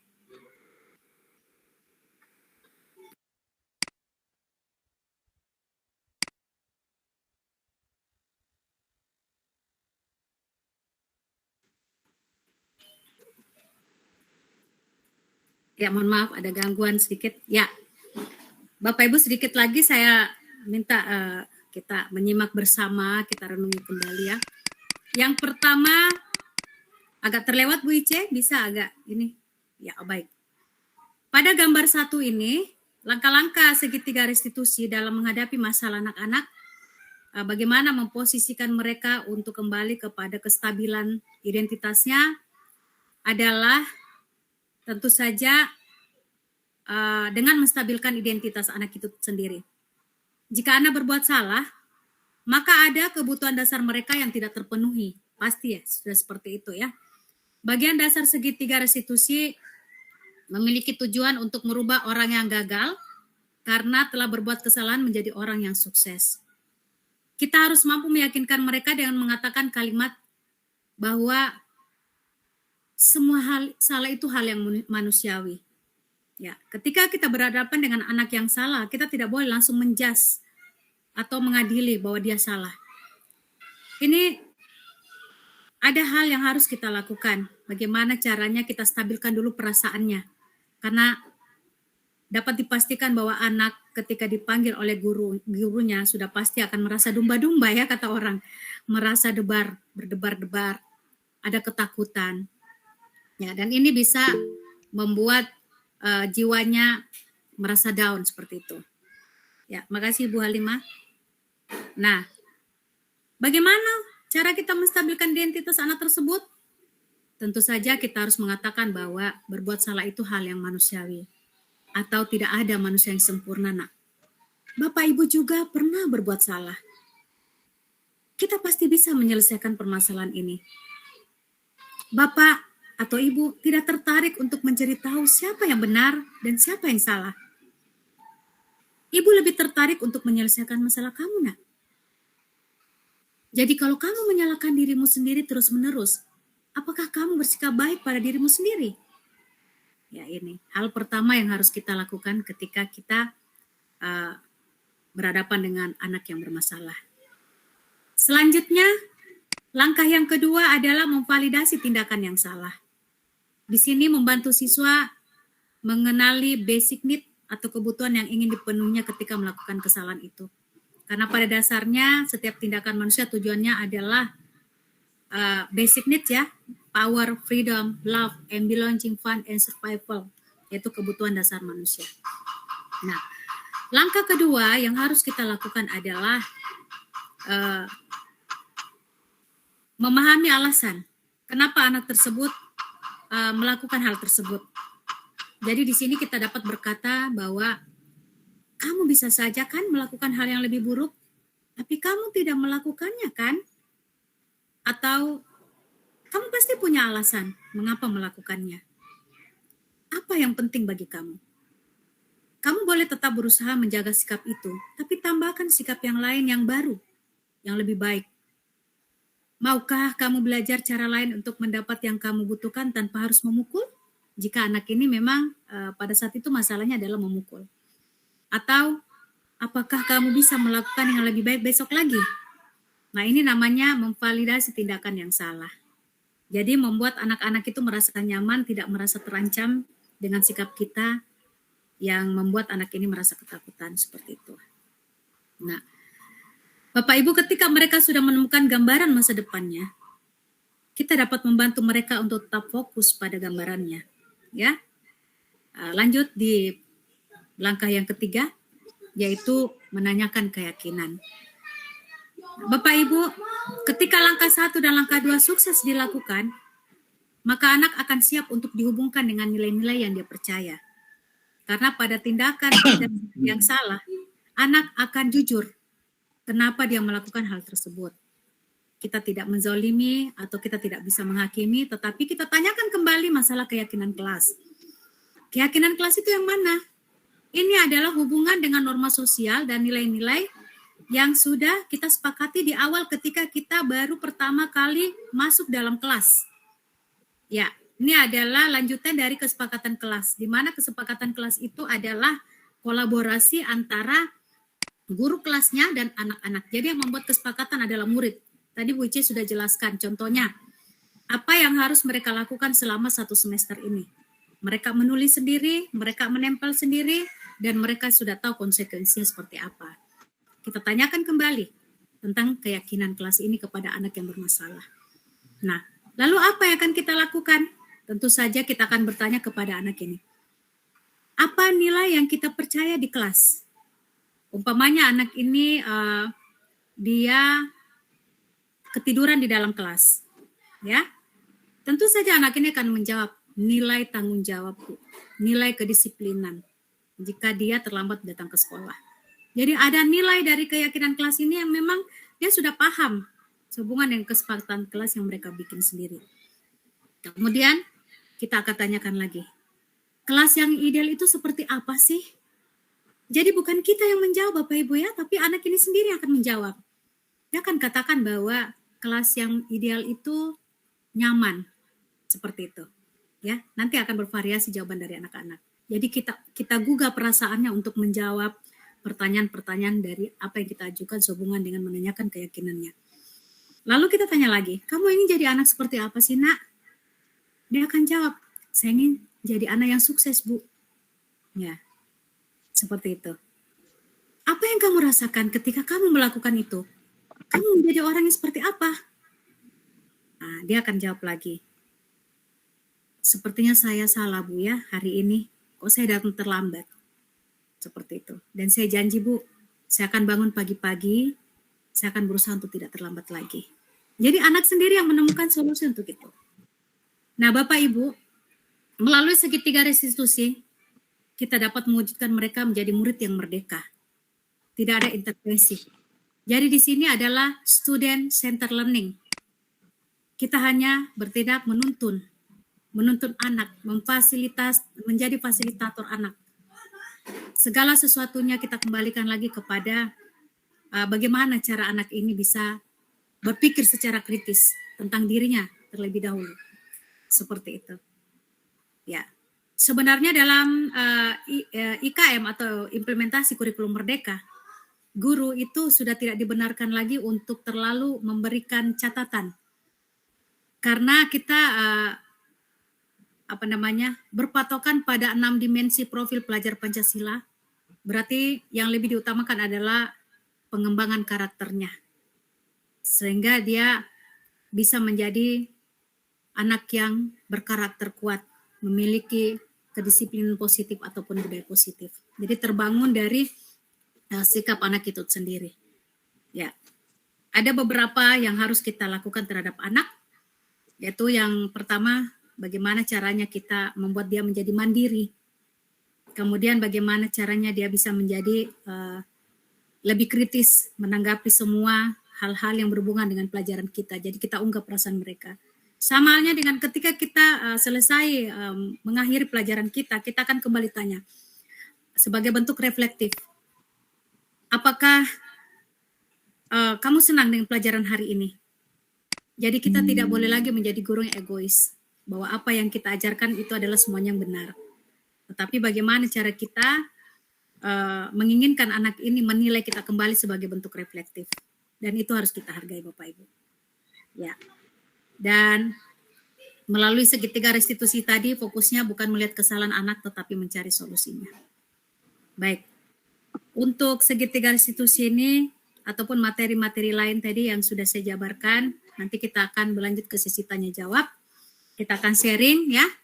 Jadi bukan hanya saya atau Bu Ice yang akan menjawab pertanyaan dari Bapak Ibu, dan saya mohon juga kepada teman-teman semua yang hadir mengikuti webinar kami pada sore hari ini bisa memberikan solusi dari apa yang kita. Oke, next. Next Bu Ice. Baik.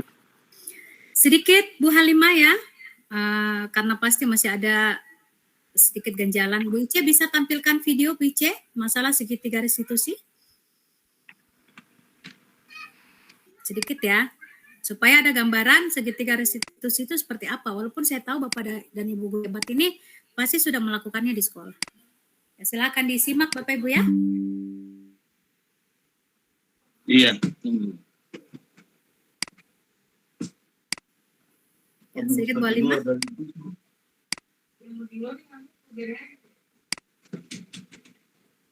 Bisa Bu Ice? Tunggu ya.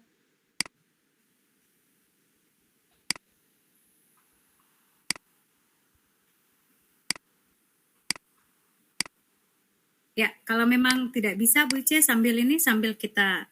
Sudah kelihatan? Baik. Oke. Agak loading jaringan. Baik. Ini adalah budaya positif yang memang saya lakukan di sekolah Bapak Ibu ya. Dan saya membuat videonya. Berikan satu kasus saja Bu Ice. Silakan. Lagi. Nah, kalau Fadil sudah bangun, tolong sampaikan. Dia Tiara, kenapa nak? Fadil ketiduran. Fadil, kamu kenapa? Sakit nak? Mengantuk Bu. Oh mengantuk? Loh, kok bisa mengantuk? Ya sudah, tidur lagi dulu. Sebentar, kalau Fadil sudah bangun, tolong sampaikan untuk ketemu Ibu ya. Ya. Oke. Assalamualaikum Bu. Waalaikumsalam warahmatullahi wabarakatuh. Fadil silakan duduk nak. Apa kabar nak? Baik Bu. Ya. Gimana tidurnya tadi? Nyenyak Bu. Alhamdulillah. Tadi Ibu tidak mau membangunkan Fadil ya, karena Ibu tahu bahwa Fadil tadi sudah tidurnya nyenyak sekali ya. Ya. Fadil. Fadil tahu tidak kenapa Ibu panggil? Iya Bu, maaf, saya suka tidur di dalam kelas Bu. Iya. Ibu tahu Fadil ketiduran dalam kelas. Tapi Ibu tidak akan fokus pada kesalahan ini ya, karena semua orang pasti punya kesalahan. Nah, sekarang yang terpenting adalah bagaimana cara kita menyelesaikan masalah ini ya. Kalau begitu, apakah Fadil mau jujur memberitahukan alasan kenapa Fadil tadi bisa ketiduran di dalam kelas? Bu, tadi malam saya tidur bersama saya Bu. Saya lupa waktu dan saya tidur sampai larut malam Bu. Itulah saya mengantuk di dalam kelas Bu. Wow, Fadil membantu ayah menjaga kios ya? Hebat ya Fadil ya. Fadil ini anak yang berbakti kepada orang tua. Tapi Fadil, membantu orang tua adalah kewajiban kita sebagai seorang anak.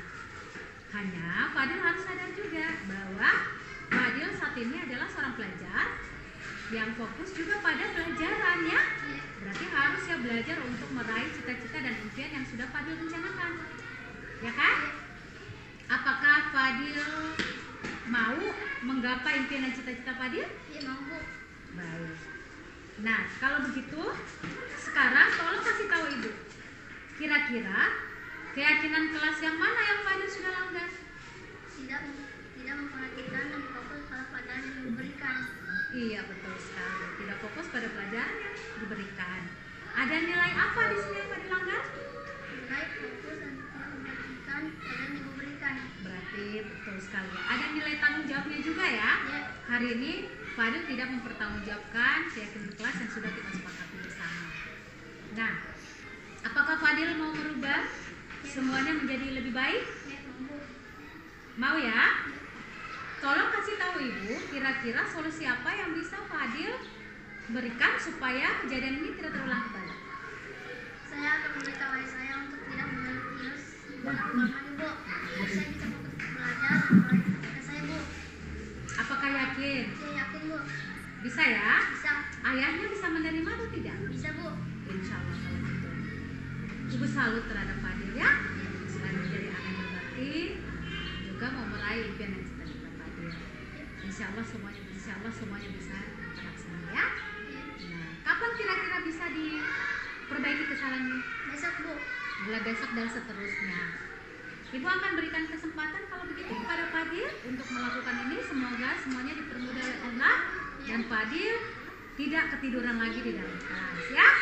Baik, Fadil, terima kasih untuk kejujurannya. Sekarang silakan kembali kepada teman-temannya ya. Ibu yakin Fadil pasti bisa melakukannya, Nea? Iya, Bu. Assalamualaikum warahmatullahi wabarakatuh. Nama saya Fadil. Baik, Bapak Ibu silakan di Tadi stop. saya dipanggil Bu Guru. Ya, demikian tadi kasus video yang saya sudah videokan untuk saya, dan mudah-mudahan itu bisa menjadi renungan buat kita semua, dan saya yakin Bapak Ibu guru ini lebih hebat dari apa yang saya lakukan. Kita masih punya waktu Bu Halimah ya. Saya cukupkan dulu sampai di sini materinya. Mohon maaf karena agak panjang. Tidak sesuai dengan kesepakatan kita yang harusnya 30 menit. Terima kasih Bapak Ibu guru hebat yang sudah mendengarkan apa yang saya penjelasan dari saya tadi. Ya, saya kembalikan kepada Ibu Halimah selaku moderator kita. Silakan Bu Halimah. Baik, terima kasih Ibu Siti Rahmatia atas ilmunya. Untuk saya pribadi ini merupakan ilmu baru bagi saya ya. Untuk Bapak Ibu guru peserta webinar, mungkin ada yang mau ditanyakan atau ada yang mengganjal dari penyampaian materi kita pada sore hari ini. Selain bertanya, Bapak Ibu guru juga bisa memberikan tanggapan ya. Silakan raise hand.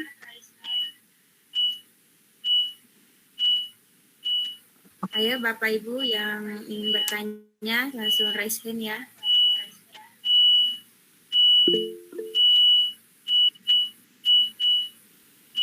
Oke, ada Pak Muhammad Sanusi Damau, silahkan Pak. Perkenalkan nama, asal sekolah dari mana, kemudian mengajukan pertanyaan.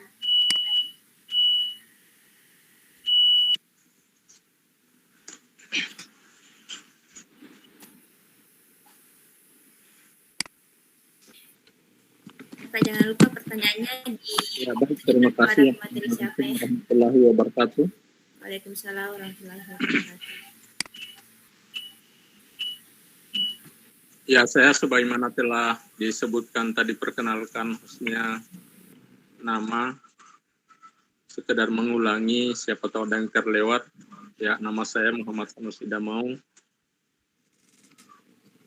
unit kerja SDN 88 Kendari. Jadi saya langsung saja, setelah menyimak dua pemateri kita pada kesempatan ini, terus terang sangat memberikan kita inspiratif baru. Mulai dari tadi Pak Muhajir ketika pembuka, beliau memberikan kita satu kata kunci yang dapat saya kutip, dan kemungkinannya semua teman di sini juga mengutipnya. Bahwasanya Bapak mengatakan, dengan adanya guru penggerak merupakan satu representatif agar kita sebagai seorang guru dapat meninggalkan budaya mengajar konvensional. Nah, dari pernyataan tersebut, lebih rinci lagi dijelaskan kepada kedua pemateri kita pada kesempatan ini, bahwasanya beberapa hal mereka telah menawarkan kepada kita untuk kita jadikan sebagai satu rujukan manakala kita terjun ke dunia pendidikan dalam hal ini melaksanakan tugas utama kita sebagai guru. Nah, melihat atau ketika saya menyimpulkan dari dua pemateri tersebut, kata kuncinya adalah adanya keinginan atau adanya tujuan yang sama, keinginan seorang guru untuk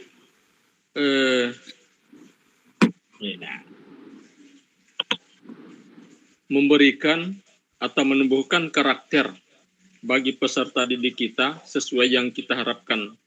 Oleh karena itu, berdasar hal tersebut, saya ingin mengatakan pada kesempatan ini atau mengingatkan kembali kepada kita bahwa dalam hal ini tidak terlepas daripada 3 basis penguatan pendidikan karakter itu sendiri. Yakni dalam hal ini, tugas utama kita dari ketiga basis tersebut yang lebih kita berpengaruh ada pada 2 basis, yaitu basis kelas dan basis sekolah.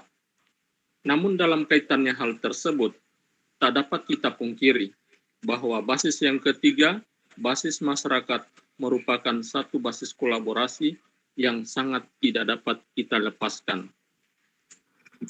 Nah, oleh karena itu, pertanyaan bagi saya, karakter itu selalu kita berikan kepada peserta didik, namun selalu saja mentok dikala peserta didik itu berada pada lingkungan masyarakatnya. Oleh karena itu, bagaimana mensiasati hal tersebut? Terima kasih. Baik, terima kasih atas pertanyaannya, Pak. Oke, Pak Materi mau langsung jawab atau tampung lagi pertanyaan satu? Pak, langsung dijawab barangkali. Ini ditujukan buat siapa, Pak Sanusi? Pertanyaannya? Pak Sanusi, ini pertanyaannya Ya, ditujukan bisa jawab kedua tadi pemateri. kedua pemateri. Oke, Bapak Ibu yang ingin bertanya lagi silakan raise hand.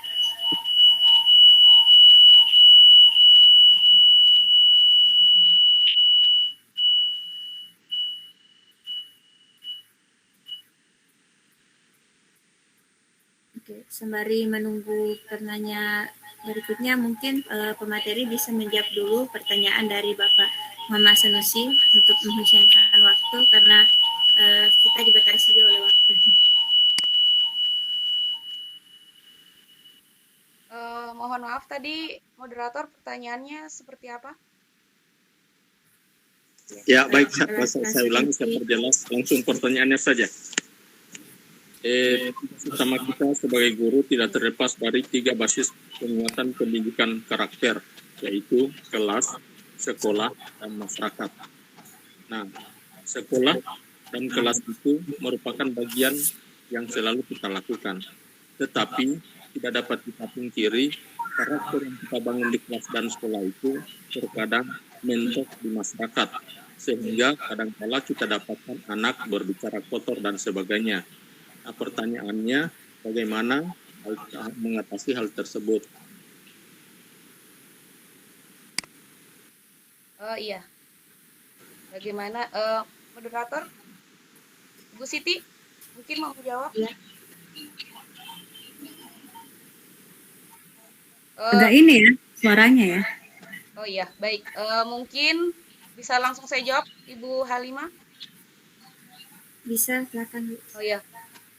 Terima kasih atas kesempatannya dan terima kasih untuk pertanyaannya dari Bapak Muhammad Sanusi.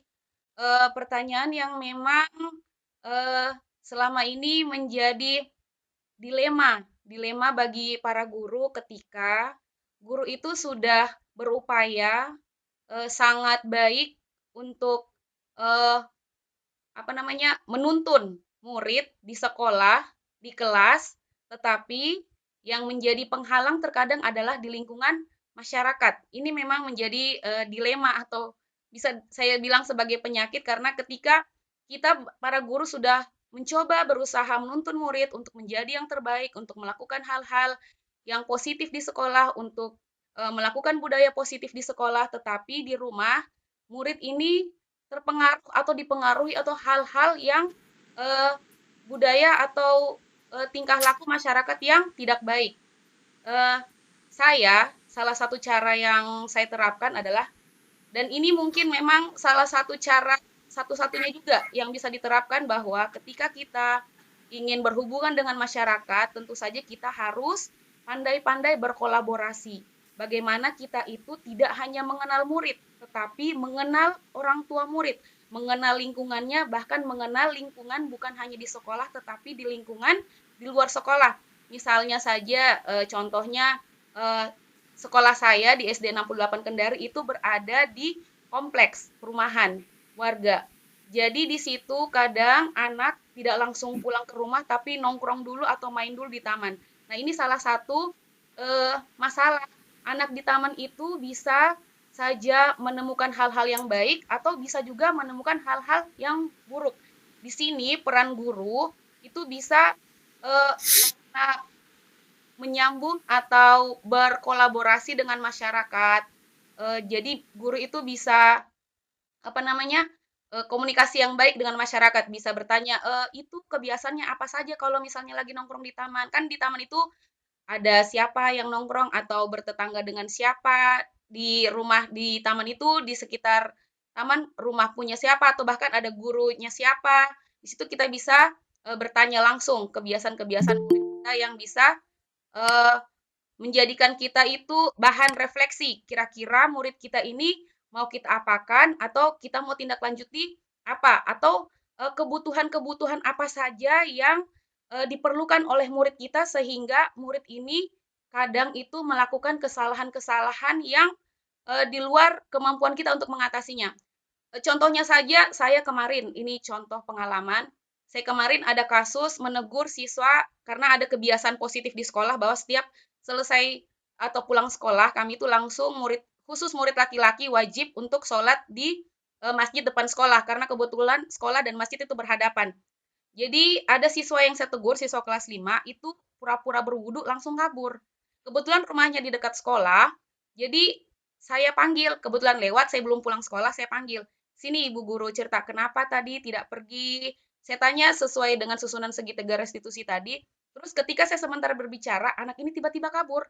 Saya sontak langsung kayak shock, kaget loh. Anak ini dalam hati saya, anak ini tidak punya sopan santun. Tidak ada rasa menghargainya kepada guru.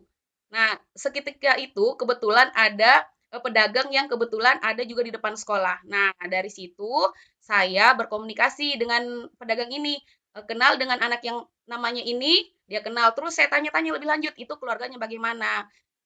Setelah lebih lanjut bertanya lebih jauh, ternyata memang anak ini adalah anak yatim yang sudah ditinggalkan bapaknya, mamanya ada di luar kota dan tinggal sama tantenya. Dari sini kita bisa melihat bahwa anak ini kekurangan kasih sayang. Satu dasar kebutuhan yang dia butuhkan adalah kasih sayang yang tidak terpenuhi sehingga kelakuannya itu menjadi kurang baik atau belum berperilaku positif. Nah, salah satu untuk menjawab pertanyaan Pak Muhammad Sanusi adalah bahwa kita harus pandai-pandai berkolaborasi dengan masyarakat maupun orang tua dari murid-murid yang kita tuntun. Seperti itu mungkin dari saya Pak Sanusi. Mungkin Ibu Siti mau menambahkan? Boleh, saya tambahkan ya. Ya, baik. Terima kasih untuk Pak Sanusi. Ya, kita masih ada waktu 1 menit barangkali. Apa yang dikatakan oleh Ibu Ice memang sudah benar bahwa dalam penerapan budaya positif, kita memang tidak akan bisa melakukan sendiri. Perlu ada kolaborasi dengan semua warga sekolah ya, warga sekolah. Dan di sini salah satu faktor penentu keberhasilannya budaya positif. Tadi sudah ditanyakan bagaimana imbasnya terhadap masyarakat. Karena memang kami memiliki keterbatasan, Pak. Kami kan guru hanya menerapkan budaya positif di sekolah. Tetapi dengan kolaborasi yang dilakukan bersama orang tua siswa, itu tentu saja hal-hal yang bersifat negatif yang terjadi di masyarakat bisa jadi akan diminimalisir seperti itu. Ini tergantung juga dari hasil kolaborasi terhadap orang tua murid tersebut. Kalau saya pribadi lebih condongnya ini barangkali perlu adanya buku kontrol pengawasan ya, seperti itu. Perlu adanya buku kontrol pengawasan di mana karena pasti gini, setiap anak yang bermasalah di masyarakat di sekolah itu ada imbasnya juga terhadap apa yang dilakukan di masyarakat karena mendapat pengaruh dari luar, terutama di lingkungan tempat dia bermain, seperti itu. Seperti saya mengajar di kelas 4 SD. Bermain tidak bisa juga kita larang karena itu adalah hak asasi anak, apalagi masih dalam masa-masa ingin bermain seperti itu. Nah, untuk menerapkan budaya positif lebih efisien lagi, seperti tadi bahwa dengan kolaborasi yang baik antara seluruh warga sekolah, hanya antara kita dengan gurunya, dengan rekan sejawat atau dengan orang tua. Nanti orang tua inilah melalui kolaborasi yang kita lakukan, kita akan meminimalisir tingkah laku anak. Nanti orang tua ini akan menemukan sendiri seperti apa, kenapa anak ini kok bisa melakukan tindakan istilahnya nyerempet kepada negatif di masyarakat. Dan nanti kita juga akan menemukan solusi. Jadi kami hanya memfasilitator, memberikan solusi apa yang digambarkan oleh orang tua anak ini terkait dengan permasalahan yang tadi sudah kita utarakan kepada orang tua murid. Jadi ada umpan balik. Jadi saya selaku guru bersama orang tua anak ini yang bermasalah seperti yang Bapak sebutkan tadi akan menemukan kembali solusi. Kira-kira anak ini baiknya seperti apa kalau di masyarakat, seperti itu Pak. Jadi kami tidak bisa juga terlalu mengintervensi karena ini sudah di luar dari lingkup sekolah. Sementara yang kami inginkan adalah penerapan budaya positif di sekolah, seperti itu. Saya kira itu saja Pak. Tadi ada yang resen ya? Mengajar? Iya, saya kalau diizinkan, saya boleh menambahkan sedikit. Ini saya tertarik karena Ayah kembali bahwa berbagi baik. Kalau boleh saya diizinkan, Ibu Moderator. Baik, silakan Pak. Oke, mohon maaf Bapak Ibu. Saya tertarik ini dengan pertanyaan Pak Sanusi karena saya juga ini kebetulan saya jadi kepala sekolah. Ini apa? Kemarin kan sudah kita adakan survei lingkungan belajar. Ini salah satu bahwa tugas tanggung jawabnya teman-teman guru, terutama kepala sekolah, bagaimana menciptakan lingkungan belajar yang nyaman buat sekolah kita. Jadi dari pihak sekolah juga dalam hal ini sebagai kepala sekolah itu harus bagaimana mengadakan pertemuan rutin dengan orang tua karena akan beda keakraban antara orang tua siswa yang kita tidak kenal dengan yang sudah dikenal. Sehingga seperti tadi masalah yang ditemukan oleh IC itu kan bisa terminimalisir dengan itu karena adanya komunikasi. Intinya bahwa komunikasi antara pihak sekolah, kemudian orang tua siswa, terutama guru-guru kelas. Ini ada hal yang positif dengan pandemi kemarin. Kan mungkin semua guru itu bidang studi itu punya grup masing-masing. Inilah perlunya itu seperti betul yang dibilang Ibu Rahmatia tadi, Siti Rahmatia bahwa perlu ada buku kontrol. Iya, karena jujur saya bilang kalau kita mengajar dari hati, insya Allah akan ada saja. Jangan kita saya ini mungkin bagian atau kita semua ini bagian dari sisa-sisa pembelajaran tempo dulu yang hukuman disiplin itu, hukuman fisik itu biasa buat kita dan kita begini pun saya tidak menyalahkan guru-guru saya yang lalu. Saya jadi orang semacam ini pun itu bagian dari bagian pembelajaran kita yang lalu. Tapi di zaman sekarang tidak bisa kita semacam itu.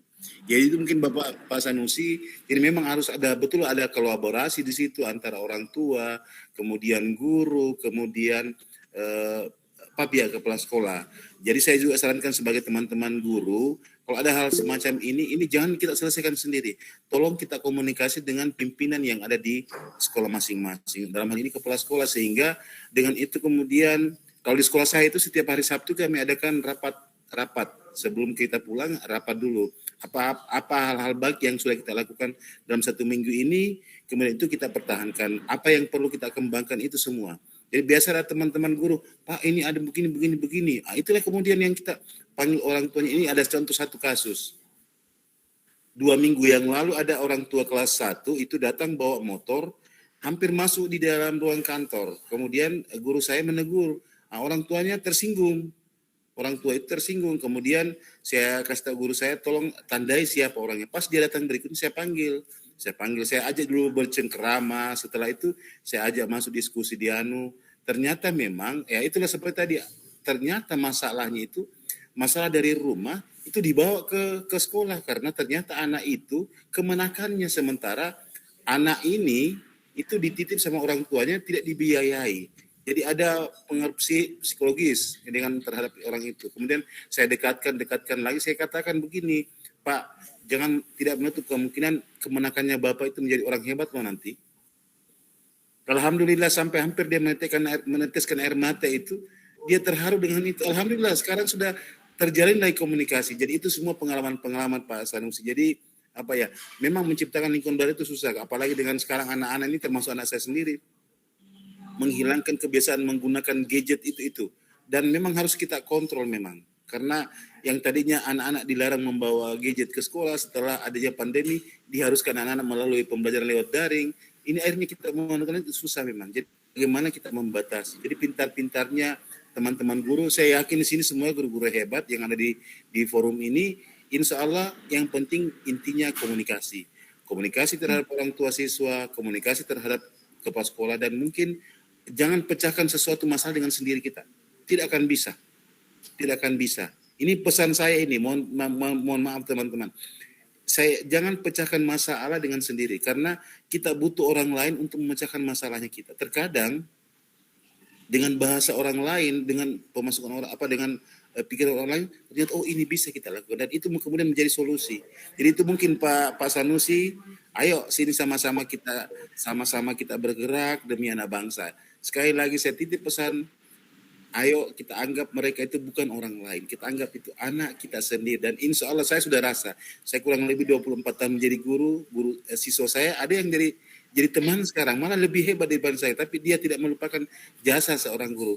Malah dia sampai sekarang kalau saya ketemu dia cium tangan.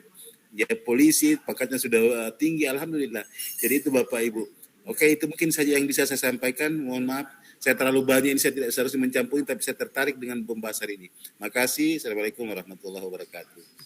Terima kasih Pak Kayes. Waalaikumsalam warahmatullahi wabarakatuh. Baik, terima kasih atas jawabannya para pemateri dan Pak Muhajir Badu.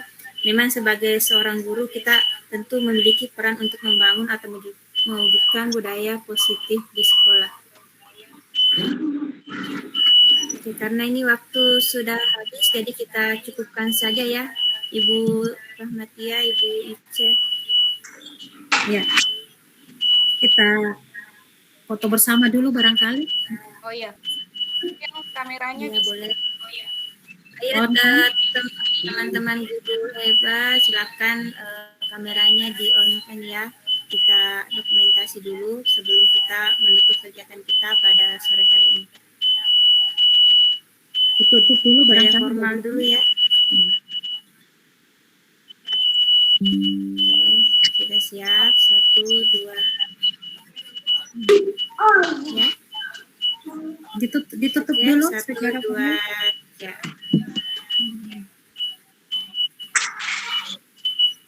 Jadi 1, 2, 3.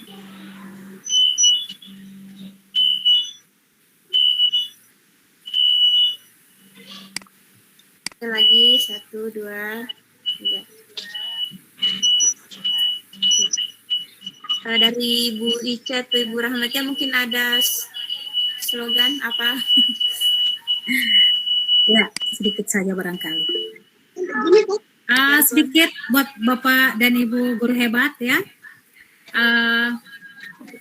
Menjadi guru penggerak itu bagi saya akan membuat mindset kita menjadi lebih baik. Makanya seperti kata Pak Muhajir Badu tadi, ada kesempatan untuk menjadi guru penggerak baik buat Bapak dan Ibu. Bagi yang ingin kita berbagi pengalaman, silakan.